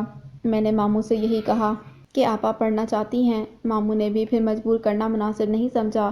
اب ماموں اور سمد بھائی ساتھ واپس آئیں گے۔ آپا اور سمد بھائی کی شادی یقینی ہے۔ جگنو کی اطلاع پر وہ کچھ بول نہ سکا تھا۔ میں گھر سے ہو کر آتا ہوں، جگنو سے مخاطب کرتا آگے بڑھ گیا تھا۔ پرسوچ نگاہوں سے دور جاتے جگنو کو دیکھتا رہا اور پھر ان اونچے درختوں کی طرف بڑھ گیا تھا جن کے درمیان اس نے سرخاب کو غائب ہوتے دیکھا تھا۔ ایک نوخیز پودے کے قریب ہی بیٹھی وہ عطسے میں اس کے پتوں کا جائزہ لیتی، کچھ چونک کر اپنے عقب میں متوجہ ہوئی۔ سیاہ شلوار سوٹ میں وہ اپنے نمایاں قد و قامت کے ساتھ ارد گرد موجود مضبوط تناور شجر جیسا ہی لگ رہا تھا۔ بے شمار بار وہ اس جگہ پر اپنے ارد گرد اس کے الوجن کو دیکھتی اور محسوس کرتی رہی تھی، مگر آج ہر وہم حقیقت بن کر قریب آ گیا تھا۔ خاموشی سے وہ اس کے سامنے پنجوں کے بل بیٹھا تھا۔ تمہیں سب کے سامنے یہ بتانے کی ضرورت نہیں تھی کہ میں نے اپنا عطر تحفے میں تمہیں پیش کیا ہے۔ سرخاب کے لہجے کی ناگواری محسوس کرتا وہ حیران سا ہوا تھا۔ یہ گاؤں ہے تمہارا، شہر نہیں۔ یہاں کوئی عورت کسی مرد کو تحفے میں خوشبو دے تو اس کے معنی کچھ اور ہی سمجھے جاتے ہیں۔ وہ مزید ناگواری سے بولی تھی۔ میرا خیال ہے کہ خوشبو کی اپنی ایک الگ زبان ہے، اس کے معنی اور مطلب سمجھانا ہر کسی کے بس کی بات نہیں۔ تمہارے لیے یہ کافی ہونا چاہیے کہ خوشبو کے معنی جو میں نے سمجھے وہی حقیقت ہے۔ تم نے ایک بڑی کامیابی حاصل کی، مجھے فخر ہے کہ اپنی کامیابی میں تم نے مجھے شامل کیا۔ میں آگے بھی اس بارے میں بات کرتے ہوئے کبھی نہیں جھجکوں گا۔ طاؤس کے سنجیدہ لہجے پر سرخاب نے گہری سانس لے کر اسے دیکھا تھا۔ یہ خالص میری کامیابی نہیں، عطر بنانے میں بابا جی کو مہارت حاصل ہے۔ ان کی اولادیں پرفیوم، عطر وغیرہ بنانے کے کاروبار سے منسلک ہیں۔ بابا جی کے بنائے گئے بے شمار عطر وہ پھیلا چکے ہیں، ان کا ایک نام ہے۔ بابا جی کی مدد حاصل نہ ہوتی تو شاید میں اپنی بنائی گئی خوشبو کو متعارف نہ کروا پاتی۔ سرخاب کے خاموش ہونے پر اس نے تائیدی انداز میں سر ہلاتے ارد گرد ترتیب سے لگے پودوں کی طرف نگاہ ڈالی تھی۔ یہ پودوں کی وہ اقسام ہیں جن کے پھول، پتے، جڑیں وغیرہ طبی ادویات، مصالحہ جات اور خوشبو بنانے میں استعمال ہوتی ہیں، اور میں اس وقت صرف تمہاری اور اپنی بات کرنا چاہتا ہوں۔ سرخاب طاؤس درمیان میں بولتا اسے روک گیا تھا۔ سمد بہت اچھا انسان ہوگا، مگر تمہارا اور اس کا کوئی جوڑ نہیں۔ یہ جگہ تمہارے لیے صرف پڑاؤ ہو سکتی ہے، مگر یہ تمہاری منزل نہیں ہے۔ تمہارا بھائی بھی یہ نہیں چاہتا کہ تم ایسے شخص سے منسلک ہو کر یہاں رہو جس کا چہرہ بھی تمہیں سال میں 2 بار ہی نظر آئے گا۔ بھٹک گیا تھا۔ بہت دیر لگی یہ سمجھنے میں کہ ایک تم ہی ہو جو مجھے جانتی ہو، پہچانتی ہو اور سمجھتی بھی ہو۔ میں جانتا تمہیں پہلے بھی تھا، پہچانتا بھی تھا، بس ایک تمہاری اہمیت کو اپنی زندگی میں سمجھنے میں مجھ سے چوک ہو گئی۔ تم مجھے بھلا برا کہو، جو چاہو سزا دو، مگر مجھ سے دامن چھڑانے کا مت سوچو۔ جو غلطی میں نے کی تھی اسے مت دہرانا۔ مجھے یقین ہے کہ تم مجھے خالی ہاتھ واپس نہیں لوٹاؤ گی۔ میرے اس یقین کو مت توڑنا۔ مجھے خالی ہاتھ رکھ کر مجھ سے منہ پھیرتے وقت تم نے یہ نہیں سوچا تھا کہ میرا یقین بھی ٹوٹ سکتا ہے۔ آج تم میرے دامن چھڑانے سے خوفزدہ ہو، مگر اس وقت تم کیوں بے حس بنے رہے جب تم نے سر سے پیر تک مجھے جھٹک کر اپنے راستے سے ہٹا دیا تھا؟ اس کے یکدم بھڑکتے لہجے پر وہ بس چپ چاپ اس کی آنکھوں میں دیکھتا رہا تھا۔ طاؤس تم ایک خود غرض انسان ہو۔ گاؤں سے شہر آ کر اپنے قدم جمانے کے لیے تم نے اگر کسی کو استعمال کیا تو وہ صرف سرخاب ہے، جس کی تمہاری نظر میں اس سے بڑھ کر کوئی دقت نہ تھی کہ وہ صرف تمہارے لیے آگے بڑھنے کا ایک راستہ تھی۔ تم خود غرض مطلب پرست نہ ہوتے تو صرف میرے لیے، میری خوشی کے لیے میرے جذبات کا احترام کرتے، مجھے قبول کرتے۔ میں خود کو کیا ساری زندگی کو اس رنگ میں ڈھال لیتی جس رنگ کو تم پسند کرتے۔ مجھے اذیت میں بھٹکنے کے لیے چھوڑ کر تم اپنی دنیا میں مصروف رہے، اور آج برسوں بعد تم مجھے یہ بتانے آئے ہو کہ میری منزل کون ہے، مجھے کس سے شادی کرنی چاہیے، میرے لیے کون سی جگہ مناسب ہے۔ میری اہمیت کا اعتراض کرتے ہوئے آج تمہیں شرم سے اپنا سر جھکا لینا چاہیے تھا۔ ایک ٹک اس کو دیکھتے ہوئے طاؤس کو احساس نہیں ہوا تھا کہ گرم قطرے آنکھوں سے پھسلتے سرخاب کو یکدم خاموش کر چکے تھے۔ ایک پل کو سرخاب نے اس کے چہرے سے نگاہیں ہٹائی تھیں، مگر پھر دوبارہ طاؤس کی بھیگی آنکھوں سے ٹوٹ کر گرتے آنسوؤں کو دیکھا تھا۔ میں صرف تمہارا شکریہ ادا کر سکتی ہوں کہ خواہش پر تم یہاں آئے، مگر اب بہتر یہی ہے کہ تم واپس چلے جاؤ۔ ایک بار پھر اس سے نظریں چراتی وہ سپاٹ لہجے میں بولی تھی، مجھے یہ مشورہ دوبارہ مت دینا، کیونکہ میں تمہارے بغیر یہاں سے نہیں جاؤں گا۔ ایک جھٹکے سے اسے شانوں سے تھامتے وہ بھیجے لہجے میں بولا تھا، تمہیں جانا پڑے گا جس طرح مجھے یہاں آنا پڑا تھا۔ کل تمہیں میری ضرورت نہیں تھی، آج مجھے تمہاری ضرورت نہیں ہے۔ اپنی شانوں پر اس کی بڑھتی سخت گرفت پر ہراساں ہوئے بغیر وہ اس کی آنکھوں میں آنکھیں ڈالے سرد لہجے میں بولی تھی، میں تمہاری ضرورت بننا بھی نہیں چاہتا، میرے لیے یہی بہت ہے کہ تم مجھ سے محبت کرتی ہو۔ وہ بھجے لہجے میں ہی بولا تھا، میں لعنت بھیجتی ہوں ایسی محبت پر جس نے میری عزت نفس کی دھجیاں اڑائیں، جو برسوں میں بھی اثر نہیں کر سکی۔ وہ بلند آواز میں بولی تھی، تم جانتی ہو کہ اس نے مجھے کتنا بے اختیار کیا ہے، کہیں کا نہیں رکھا مجھے، دن رات کی ریاضت سے جو کچھ حاصل کیا تھا وہ سب کچھ چھوڑ کر تم تک آیا ہوں، یہ سننے کے لیے نہیں جو صرف جھوٹ ہے۔ تمہارے لعنت بھیجنے سے وہ ختم نہیں ہو سکتی، نہ میرے دل سے تمہارے دل سے۔ نہیں ہے میرے دل میں کوئی بھی جذبات تمہارے لیے، کچھ بھی تو نہیں ہے، سنا تم نے؟ اس کے ہاتھ اپنے شانوں سے جھٹکتی وہ چیخی تھی۔ طاؤس چند لمحوں تک گہری ہوتی تاریکی میں ساکت نظروں سے اسے دیکھتا رہا۔ بادل بہت زور سے گرجے تھے، تیز ہوا کے ساتھ یخ بستہ بوندیں برسنا شروع ہو چکی تھیں۔ دنگ نظروں سے سرخاب اسے دیکھتی رہی تھی جو ایک جھٹکے سے اس کے سامنے اٹھا، ایک سمت دوڑتا چلا گیا۔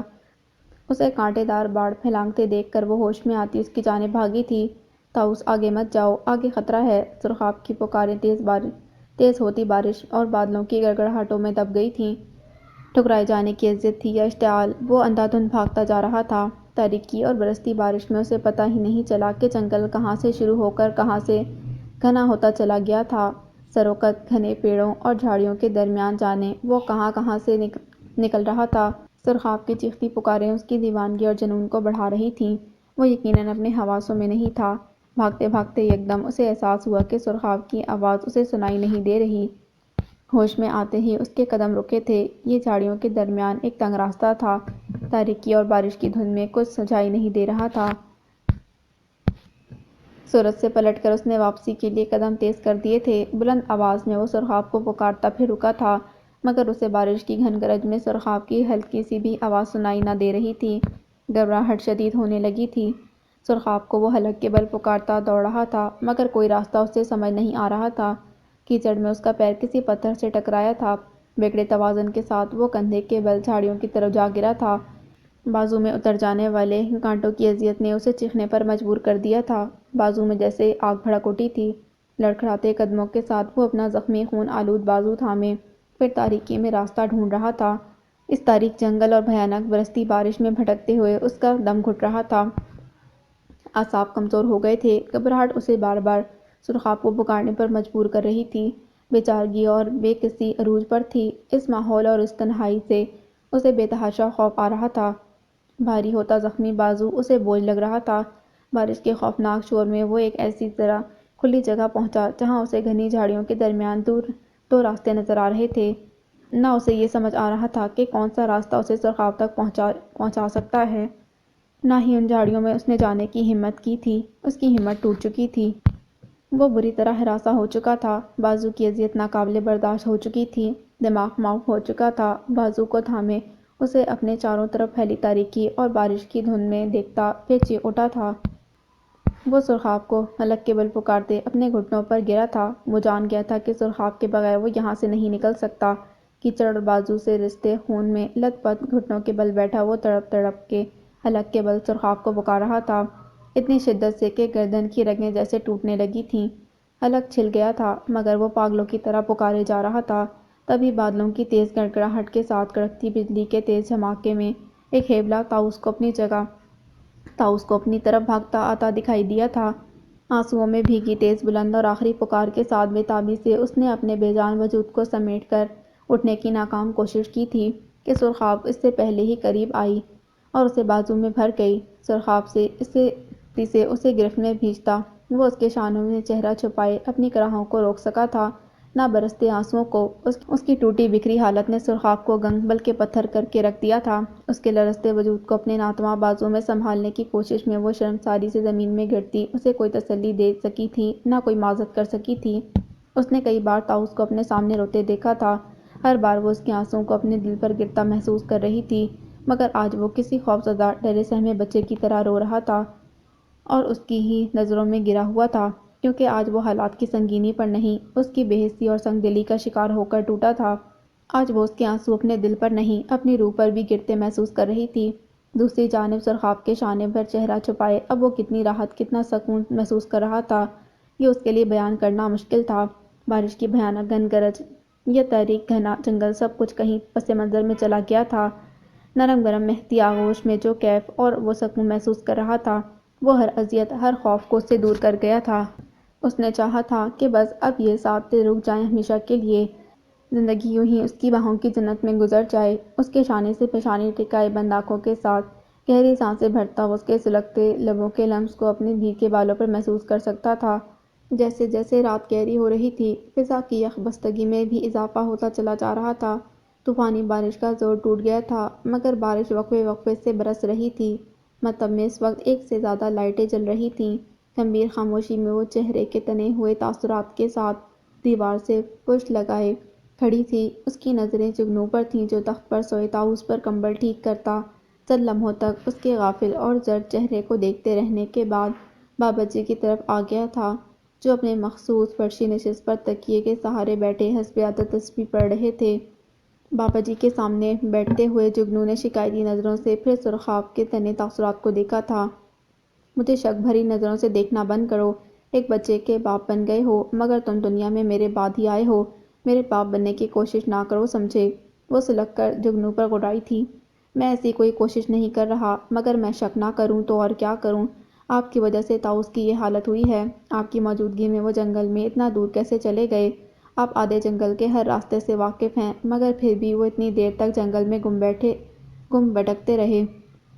آپ کو تو منٹ بھی نہیں لگنے چاہیے تھے ان تک پہنچنے میں۔ زہریلے کانٹے ان کو زیادہ نقصان پہنچا سکتے تھے۔ سانپوں کی وجہ سے ان کی زندگی ختم ہو سکتی تھی۔ وہ یہاں مہمان ہیں۔ کیا ان کے ساتھ یہ سلوک کرنا آپ کو زیب دیتا تھا؟ تمہیں جو سمجھنا ہے سمجھتے رہو۔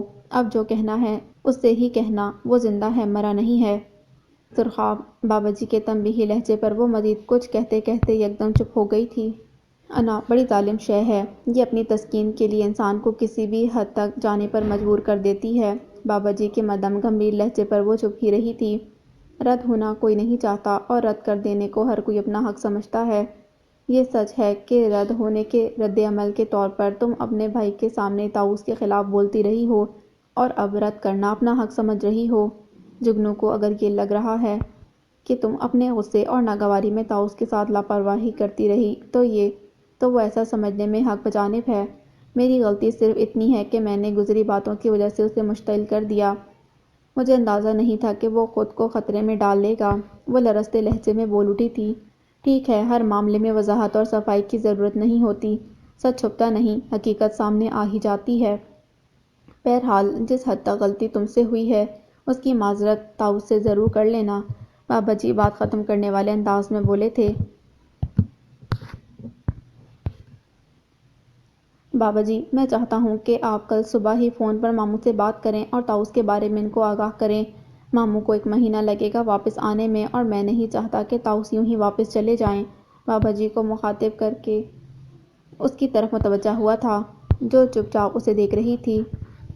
آپا اس بار آپ مجھے نہیں روکیں گی، نہ میں رکنے والا ہوں۔ کئی بار میں نے چاہا کہ خود شہر جا کر طاؤس سے ملوں، سب کچھ بھول کر ان سے آپ کے بارے میں بات کروں، مگر آپ کی قسم نے میرے پیروں میں زنجیر ڈالے رکھی۔ اب میری خاطر آپ کو خاموش رہنا ہوگا۔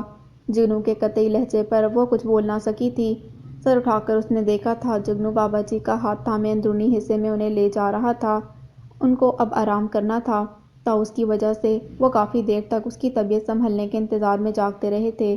ان کی ہدایت پر جگنو کے ساتھ اسے بھی مکتب میں ہی رات رکنا تھا۔ بابا جی کی جگہ پر ایک اسے ہی براجمان ہونے کی جرأت تھی۔ صبح ان کی آرام دہ نشست پر تکیوں کے سہارے نیم دراز ہو گئی۔ نظریں اسی پر تھیں جو گرم کمبل میں ارد گرد سے غافل تھا۔ اس پر نظریں جمائے منتشر سوچوں کے درمیان جانے کس لمحے نیند کا جھونکا آ گیا اسے خبر ہی نہ ہوئی۔ یکدم ہی اس کی نیند ٹوٹی تو وہ ہڑبڑا کر اٹھ بیٹھی۔ 2 گھنٹے بعد طاؤس کو بیدار کر کے لازمی دوا دینی تھی۔ دیوار پر لگی گھڑی کی سوئیوں پر نظر جاتے ہی اسے اطمینان ہوا تھا کہ اسے سوئے ہوئے 1 گھنٹہ ہی گزرا تھا۔ اس کو نیند میں دیکھ کر جگنو نے اپنی گرم چادر اس پر ڈال دی تھی ورنہ وہ یقیناً غفلت میں نہ سوئی رہتی۔ چادر خود پر سے ہٹاتی وہ اپنی جگہ سے اٹھی تھی اور کچھ ہی فاصلے پر سوئے ہوئے جگنو پر چادر پھیلا کر تخت کی جانب بڑھ گئی تھی۔ دیوار پر لٹکی لالٹین کی روشنی میں وہ چند لمحوں تک اس کی بند آنکھوں کو دیکھتی رہی تھی اور پھر تخت کے قریب ہی نیچے بیٹھ گئی۔ کمبل سے باہر اس کے بازو کو دیکھتے ہوئے وہ کچھ اطمینان محسوس کر رہی تھی۔ ورنہ تو زہریلے کانٹوں کی وجہ سے اس کا بازو خطرناک حد تک سوجتا چلا جا رہا تھا۔ دوا نے بہت جلد اثر دکھایا تھا، سوجن کم ہو چکی تھی۔ دھیرے سے سرخاب نے اس کی پیشانی کو چھوا تو اندازہ ہوا بخار کی حدت بھی کم ہو چکی ہے۔ شاید سرخاب کے لمس نے اس کی نیند میں خلل ڈال دیا تھا۔ اس کی کھلتی آنکھوں پر وہ فوراً اس کی پیشانی سے ہاتھ ہٹا گئی تھی۔ نیب آنکھوں سے وہ ایک ٹک اسے دیکھ رہا تھا جو تخت کے کنارے ہاتھ رکھے اسی طرف متوجہ تھی۔ کیسا محسوس کر رہے ہو اب؟ بازو میں زیادہ تکلیف تو نہیں؟ سرخاب کے سوالوں پر وہ بس گہرے سرخ رنگ کی شیشوں اور ریشمی دھاگوں سے گل بوٹوں سے مزین گرم چادر کے حالے میں اس کی ملی چہرے کو دیکھتا رہا تھا۔ تخت کے کنارے اپنے ہاتھ پر چہرہ ٹکائے ہوئے سرخاب نے گہری سانس لی تھی۔ سیکھ لیا تھا میں نے تمہارے بغیر سانس لینا، یادوں کے خاردار جنگل میں تنہا تمہارے ساتھ گزرے زمانے کے سائے گنتے گنتے صبر کر لیا تھا میں نے۔ پھر کیوں اب ٹھہرے پانی میں ہلچل مچانے چلے آئے ہو؟ اس کے مدھم لہجے پر وہ چند لمحوں تک یوں ہی اسے تکتا رہا، مگر پھر دھیرے سے اس کی جانب کروٹ لے کر چہرہ قدرے اس کے قریب تکیے پر رکھا تھا۔ کیونکہ میرے پاس تمہارے جیسا صبر ہے نہ برداشت، مجھے مت آزماؤ۔ اس کی ہلکی آواز سرخاب کی سماعتوں تک پہنچ گئی تھی۔ کیا جگنو کی طرح تمہیں بھی یہی لگتا ہے کہ میں نے جان بوجھ کر؟ نہیں، ہرگز نہیں، وہ درمیان میں بول اٹھا تھا۔ میں نے سب سنا، جگنو میری طرف سے فکر مند ہے، اسی لیے ناراضگی میں تم سے وہ سب کہہ گیا، مگر میں ایسی کسی غلط فہمی میں مبتلا نہیں ہو سکتا۔ اگر تم ایک جگہ کہیں رک جاتے تو میں تم تک پہنچ جاتی۔ مجھے اتنا وقت نہیں لگتا۔ مدھم آواز میں بولتی وہ ایک پل کے لیے چپ ہوئی تھی۔ جنگل گھنا ضرور ہے مگر اتنے بڑے رقبے پر نہیں پھیلا ہوا کہ کوئی تم تک پہنچ نہ پاتا۔ کیوں اتنا گھبرا گئے تھے؟ میرے حواس گم ہو گئے تھے تمہاری حالت پر؟ پتہ نہیں، مجھے تمہاری آواز سنائی نہیں دے رہی تھی۔ بارش، تاریکی اور جنگل کی بھول بھلیاں مجھے تم تک پہنچنے نہیں دے رہی تھیں، اور میرے اعصاب، سوچنے سمجھنے کی صلاحیت سب مفلوج ہو گیا تھا۔ ایسا لگ رہا تھا میں دوبارہ کبھی تمہیں نہیں دیکھ سکوں گا۔ یوں لگ رہا تھا جیسے میں نے پھر تمہیں گم کر دیا ہے، اپنے آپ کو کھو دیا ہے۔ اس کی مدھم آواز کو سنتی وہ بغور اسے دیکھتی ہلکا سا مسکرائی تھی۔ جانتے ہو، یہاں آنے کے بعد ان گنت راتیں میں نے ایسے ہی کسی بھیانک جنگل کی وحشت ناک تنہائی میں گزاری ہیں، اور تم ذرا دیر میں ہی گھبرا اٹھے تھے۔ سرخاب کے سادہ سے لہجے پر وہ بس اس کی آنکھوں میں دیکھتا رہا تھا۔ مجھے ایسے مت دیکھو طاؤس، تم جانتے ہو تم نے میرے اور اپنے ساتھ کیا کیا تھا۔ اس کی آنکھوں میں دیکھتی وہ بولی تھی، میں جانتا ہوں، اسی لیے تو تمہارے پگھلنے کا انتظار کر رہا ہوں، موقع ڈھونڈتا رہا ہوں تمہارے ساتھ کھانا کھانے کا۔ ایک بار تم نے ہی تو کہا تھا کہ بلا وجہ کسی سے نفرت یا بیزاری دل میں محسوس ہو تو اسے اپنے ساتھ کھانے میں شریک کر لینا چاہیے یا شریک ہو جانا چاہیے۔ ایسا کرنے سے اس انسان سے نفرت اور بیزاری کم ہو جاتی ہے۔ اتنی تمہید کے بغیر بھی تم اپنی خواہش بیان کر سکتے تھے۔ سرخاب نے اس کی بات کاٹی تھی۔ میرے دل میں تمہارے لیے نفرت یا بیزاری کی گنجائش کبھی نکل ہی نہیں سکتی۔ کھانا لے آؤ۔ مجھے پتہ ہے تمہیں بھوک لگی ہوگی۔ تمہارے ساتھ کھانا کھانے کے لیے میں سدا کا بھوکا ثابت ہوتا رہا ہوں۔ طاؤس کے کہنے پر وہ دھیرے سے سر کو حرکت دیتی اپنی جگہ سے اٹھنا چاہ رہی تھی کہ طاؤس نے اس کا ہاتھ تھام کر روکا۔ سوالیہ نظروں سے اسے دیکھنے لگی۔ میں نے وہاں سرخاب کو دیکھا تھا۔ کہاں؟ وہ تحیر زدہ سی ہوئی تھی۔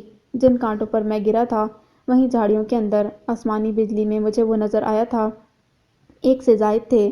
جتنا تم نے مجھے سرخاب کے بارے میں بتایا تھا وہ اس سے کئی گنا زیادہ حسین تھے۔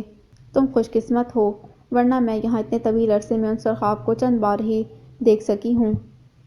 سرخاب نے مسکراتے ہوئے کہا تھا۔ ہاں، میں خوش نصیب ہوں کہ اتنے قریب سے سرخاب کو دیکھ رہا ہوں۔ طاؤس کے گہرے لہجے پر وہ کچھ بول نہ سکی تھی۔ تم نے ٹھیک کہا تھا، تم صرف نام کی سرخاب نہیں ہو، واقعی تمہارے پاس پر بھی ہیں، اتنی اونچی اڑان بھری اور کہاں سے کہاں پہنچ گئیں۔ یہاں تمہاری شخصیت اور قابلیت کے وہ پہلو بھی نکھر کے سامنے آ گئے جن سے تم خود شاید واقف نہیں تھیں۔ یہاں آ کر تم نے خود کو پہچانا ہے، اور شاید میں نے بھی۔ یہ سب کہہ کر تم باور کروانا چاہتے ہو کہ مجھے ان تمام اذیتوں کو بھول جانا چاہیے جن سے گزر کر میں آج یہاں تمہارے سامنے موجود ہوں۔ نہیں، بس یہ چاہتا ہوں کہ اس سب کے لیے تم مجھے معاف کر دو۔ اس کی پیشانی پر نمودار ہوتی شکنوں کو دیکھتا وہ التجائی لہجے میں بولا تھا۔ میں بہت تھک گیا ہوں سرخاب۔ اس کے مدھم گمبھیر لہجے پر چند لمحوں تک وہ اسے دیکھتی رہی تھی اور پھر کچھ کہے بغیر سامنے سے اٹھ گئی تھی۔ آسمان پر روشن پورے چاند کی تیز دودھیا روشنی سے جنگل کا یہ حصہ بہت اجلا اجلا سا دکھائی دے رہا تھا۔ پتھروں پر بہتا صاف شفاف پانی چاند کی کرنوں سے چم چم چمکتا دمکتا آنکھوں کو خیرہ کر رہا تھا۔ پرفسوں رات کی گہری خاموشی میں بہتے پانی کی مدھم آواز سماعتوں میں رس گھولتی موسیقی جیسی تھی۔ چاند اور بے شمار جگمگاتے ستاروں سے سجے آسمان تلے پھیلا یہ سارا سرسبزہ بارشوں کے بعد اب لہلہا اٹھا تھا۔ دور دور تک کھلے جنگلی پھولوں کی تیز بھینی مہک اپنے عروج پر تھی۔ مدھم خنک ہوا کے جھونکوں سے گھنے درختوں کی شاخیں جیسے رقص کر رہی تھیں۔ جنگل کا حسن پوری شدت سے جاگ اٹھا تھا۔ شاید یہ رات رت جگہ کی تھی۔ وہ درخت بہت اونچا نہیں تھا، جس کی پھیلی پھیلی شاخیں چھوٹے چھوٹے سرخ پھولوں سے لدی ہوئی تھیں، اسی درخت کے چوڑے تنے سے پشٹکائے وہ نرم ٹھنڈی گھاس پر بیٹھی ہوئی تھی۔ گھٹنوں پر ایک ڈائری رکھے وہ اسے پڑھنے میں مگن ارد گرد سے تقریباً بیگانہ تھی۔ دماغ سے ڈائری کے اوراق پلٹتے ہوئے پل پل بدلتے اس کے چہرے کے تاثرات اس کی اندرونی کیفیاتی عکاسی کر رہے تھے۔ بالآخر زندگی کے لگ دگ صحرا کے نخلستان میں نے اسے ڈھونڈ لیا۔ اسے پا لینا بھی اب ناممکن نہیں رہا، مگر اس کامیابی میں میرا کوئی کمال نہیں۔ اس کے صبر، اس کے انتظار اور یقین نے مجھے دوبارہ اس کی اور خود اپنی نظروں میں بھی اٹھ کر کھڑے ہونے کے قابل کر دیا ہے۔ کچھ انسان بظاہر بہت سادہ مگر حقیقتاً بہت گہرے ہوتے ہیں، بالکل سمندر کی طرح جو اپنے اندر ایک پوری دنیا رکھتا ہے۔ سمندر کی دنیا کے اسرار سمندر ہی جانتا ہے۔ سرخاب میرے لیے ایک سمندر ہی ہے، جس کی گہرائیوں تک پہنچنے کی بھرپور کوشش مجھے کرنا ہوگی۔ وہ وقت گزر چکا جب صرف میں ہی اس کی زندگی کا مقصد اور چاہت بن کر رہ گیا تھا، مگر اب اس نے سیکھ لیا ہے کہ خود اس کے وجود کی بھی کوئی حقیقت ہے، ایک مقصد ہے۔ کسی کی محبت کا جوگ لے کر روگ زدہ زندگی گزارتے ہوئے خود کو زنگ آلود کر لینا ظلم ہی تو ہے۔ اپنے ساتھ میں خود کو ہر قصور سے بری نہیں کر رہا، مگر میں خوش ہوں کہ میرا عمل کیسا ہی کیوں نہ رہا ہو، اس کے راستے کی دیوار نہیں بنا۔ میری وجہ سے اسے زنگ نہیں لگا۔ اس نے خود کو پہچان لیا ہے، اپنی صلاحیتوں کو جان لیا ہے۔ گزرے وقت میں نے اسے اپنے شانہ بشانہ چلنے کے قابل بھی نہ سمجھا تھا، مگر آج میں اسے ایسے مقام پر دیکھ رہا ہوں کہ لگتا ہے میں اس کے قابل نہیں، مگر بہرحال طاؤس دل پر سرخاب کو ہی پر پھیلا کر براجمان ہونے کا حق ہے، اور یہ حق اب ہمیشہ اسی کے پاس رہنا ہے۔ آخری سطریں پڑھتے ہوئے اس کے لبوں پر مدھم مسکراہٹ رقصا تھی۔ تبھی ہلکی سی سرسراہٹ پر اس نے چونک کر نگاہ اٹھائی تھی۔ بہتے پانی کے دوسری جانب رنگ برنگی پھولوں کے کنج کی طرح اس کی نگاہ ٹھہری تھی۔ وہ کسی بطخ سے مشابہ پرندہ تھا، جس کے پنکھ سرخ، سنہری اور نارنجی رنگوں کے چمکتے ہوئے مخملی سے دکھائی دے رہے تھے۔ اس کے حسین نقش و نگار سے لیس پروں والی لمبی سی دم سبز گھاس پر پھیلی تھی۔ ساکن نظروں سے وہ سرخاب کی خوبصورت لمبی سی گردن کو دیکھ رہی تھی۔ اس کے سر پر سرخ چمکتی قلعی کسی تاج کی طرح سجی ہوئی تھی۔ بس چند لمحوں کی بات تھی، آنکھیں سیر بھی نہ ہوئی تھی کہ وہ سرخاب ہلکی سی اڑان بھر کر پھولوں پر سے گزرتا جھاڑیوں میں کہیں غائب ہو گیا تھا۔ گہری سانس بھرتے ہوئے وہ اپنے دائیں جانب متوجہ ہوتی بری طرح ٹھٹک کر رہ گئی کہ کچھ ہی فاصلے پر طاؤس ایک درخت کے تنے پر پشت لگائے سینے پر ہاتھ باندھے اسے ہی دیکھ رہا تھا۔ سرخاب کے دنگ تاثرات پر مسکراتا وہ اس کی جانب بڑھ آیا تھا۔ تم یہاں کب سے موجود ہو؟ سرخاب نے حیران نظروں سے اسے دیکھا تھا، جو اس کے قریب ہی تنے سے پشت ٹکا کر بیٹھ گیا تھا۔ کچھ دیر پہلے ہی آیا تھا، تمہاری تلاش میں، مگر یہاں تم اتنی منہمک تھی کہ ڈسٹرب نہ کر سکا، سو میں تمہیں دیکھنے میں منہمک ہو گیا۔ مسکراتی نظروں سے اسے دیکھتے ہوئے طاؤس نے اپنی ڈائری اس کے ہاتھ سے اچک لی تھی۔ کوئی فائدہ نہیں، میں پوری ڈائری پڑھ چکی ہوں، سرخاب نے مسکراتے جتایا تھا۔ پھر کیا رائے ہوگی اس پر تمہاری؟ طاؤس نے فوراً پوچھا تھا۔ یہی کہ میرے لیے تمہیں لفظوں میں اپنے جذبات کی ترجمانی اور بہتر طریقے سے کرنے میں ابھی وقت لگے گا۔ انسان کو اتنا حقیقت پسند بھی نہیں ہونا چاہیے کچھ معاملات میں۔ وہ مسکراہٹ چھپائے کچھ نخوت سے بولی تھی۔ تمہاری اس مبالغہ آرائی پر میں کوئی احتجاج نہیں کروں گا۔ بہرحال کبھی تھا حقیقت پسند، اب تو تمہارا مجذوب بن کر رہ گیا ہوں۔ اس کی چمکتی ہوئی مسکراتی نگاہوں پر سرخاب بس اسے دیکھ کر رہ گئی۔ میری یہ ڈائری کب چرائی تم نے؟ جب تم اسے لکھتے لکھتے اپنے سرانے یوں ہی چھوڑ کر سو گئے تھے، سرخاب نے صاف جواب دیا تھا۔ مجھے اندازہ نہیں تھا کہ رات میں تم میری ڈائری ہتھیار لے گئی ہو۔ کیا تم جاگ رہے تھے؟ سرخاب نے چونک کر اسے دیکھا تھا۔ میں بہت ضروری بات کرنے گئی تھی تم تک، اسی لیے تو خود کو سوتا ظاہر کرتا رہا۔ سرخاب کی بات کاٹتا وہ اس کی خوشمگی نظروں پر دھیرے سے ہنسا تھا۔ اب آدھی رات میں تم شرف ملاقات سے مستفید کرنے میری خلوت میں تو آ نہیں سکتی تھیں، ورنہ لعنت ہے اس پر جو سوتا کوئی ہوتا طاؤس اگر میں چاہتی تھی کہ جگنو اور بابا جی ہمارا نکاح ماموں کے آنے تک ملتوی کرنے پر راضی ہو جائیں تو کون سے زمانے لگ جاتے، میرے نزدیک تو زمانے لگ جاتے۔ طاؤس کی بات کاٹنے پر وہ خاموشی سے اسے دیکھنے لگی تھی۔ بابا جی اور جگنو نے وہی کیا جو میں چاہتا تھا، تمہیں غصہ مجھ پر کرنا چاہیے۔ بلا وجہ تم نے جگنو سے تکرار کی اور ناراض ہو کر یہاں چلی آئی، یہ جانتے ہوئے بھی کہ گھر میں مہمان موجود ہیں اور ہماری شادی کا کھانا کھا رہے ہیں۔ کسی نے تمہارا پوچھ لیا تو کیا بتائے گا جگنو، یہی کہ تم گھر میں نہیں؟ طاؤس کے سنجیدہ لہجے پر وہ بس اسے دیکھ کر رہ گئی تھی۔ تمہارے ماموں یہاں نہیں، مگر سب ان کی رضامندی اور اجازت سے ہوا ہے۔ اگر میری وجہ سے تمہارے دل میں خدشات یا وسوسے ہیں تو یہ میرے لیے بہت شرمندگی کا مقام ہے۔ طاؤس کے تشویشناک تاثرات پر سرخاب کے سنجیدہ چہرے پر بے ساختہ مسکراہٹ بکھری تھی، مگر وہ کچھ بولی نہیں۔ میں جانتا ہوں تم علم سیکھ رہی ہو، تمہاری محنت اور لگن کو دیکھتے ہوئے بابا جی بھی چاہتے ہیں کہ تم طب میں مہارت حاصل کرو۔ مجھے یہ بھی پتہ ہے کہ تم نے جو کچھ سیکھا ہے اس پر تجربات کرنا چاہتی ہو، تخلیق کرنا چاہتی ہو۔ جس طرح تم نے میرے لیے آگے بڑھنے کے راستے ہموار کیے تھے، اسی طرح میں بھی کبھی تمہارے لیے رکاوٹ کا سبب نہیں بنوں گا۔ خاموش ہو کر طاؤس نے بغور اس کے تاثرات کو جانچا تھا۔ سرخ مہین دوپٹے کے ہالے میں دمکتے اس کے سادہ چہرے پر ایک بار پھر طاؤس کو بہت دلکش مسکراہٹ بکھرتی نظر آئی تھی۔ تمہیں یہ وضاحت دینے کی ضرورت نہیں تھی طاؤس، البتہ یہ بار بار بتانے کی ضرورت ضرور پیش آئے گی کہ تمہارے دل میں میری محبت کی جڑیں کہاں تک پھیلی ہوئی ہیں۔ مسکراتی نظروں سے اسے دیکھتے ہوئے سرخاب نے اس کے شانے پر سر ٹکا دیا تھا۔ تمہاری محبت کی جڑیں میرے دل میں جہاں تک بھی پھیلی ہیں وہاں تک شاید سرخاب کی خوشبو بھی نہیں پہنچ سکتی۔ نرمی سے اس کا ہاتھ اپنے دل کے مقام پر رکھتا وہ شوخ لہجے میں بولا تھا، جبکہ سرخاب کی دل ترنگ کرتی مدھم ہنسی کانچ کی طرح شفاف بہتے پانی کی موسیقی میں شامل ہوئی تھی۔ خوشبو، محبت کی خوشبو، پھولوں کی ہو یا جذبوں کی، اس کی پہنچ کا اندازہ لگانے میں شاید زمانے لگ سکتے ہیں۔ خوشبو کا سفر تو لامحدود ہوتا ہے، اور اگر یہ سفر سرخاب کے پروں پر ہو تو پھر خوشبو کو پھیلنے اور بڑھنے سے روک کون سکتا ہے؟ میں خوش ہوں کہ ایسی ہی ایک لازوال خوشبو بنام سرخاب میں نے بھی تخلیق کی ہے، جس کا محرک صرف تم ہو طاؤس، اور صرف تم ہی ہو سکتے تھے۔ سرخاب کے مدھم لہجے پر طاؤس نے گہری نظروں سے اس کی سیاہ بھمرا آنکھوں اور ملی چہرے پر بکھری دل فریب مسکراہٹ کو دیکھا۔ طاؤس کے لیے اس وقت بہت مشکل تھا امڑتی محبت اور ٹھاٹھے مارتے جذبوں پر قابو رکھنا، سرخاب نازاں کیوں نہ ہوتی۔ طویل موسم فراق سے گزرنے کے بعد اب وصول کی ساعتوں میں اس کے ہاتھ خالی نہیں تھے۔ خوشبو کی روایت ہے کہ یہ جب ظاہر ہوتی ہے تو حواسوں پر طاری ہو جاتی ہے، تمام صعوبتوں اور اذیتوں کو اپنے سرور اور سحر میں سمیٹ لیتی ہے۔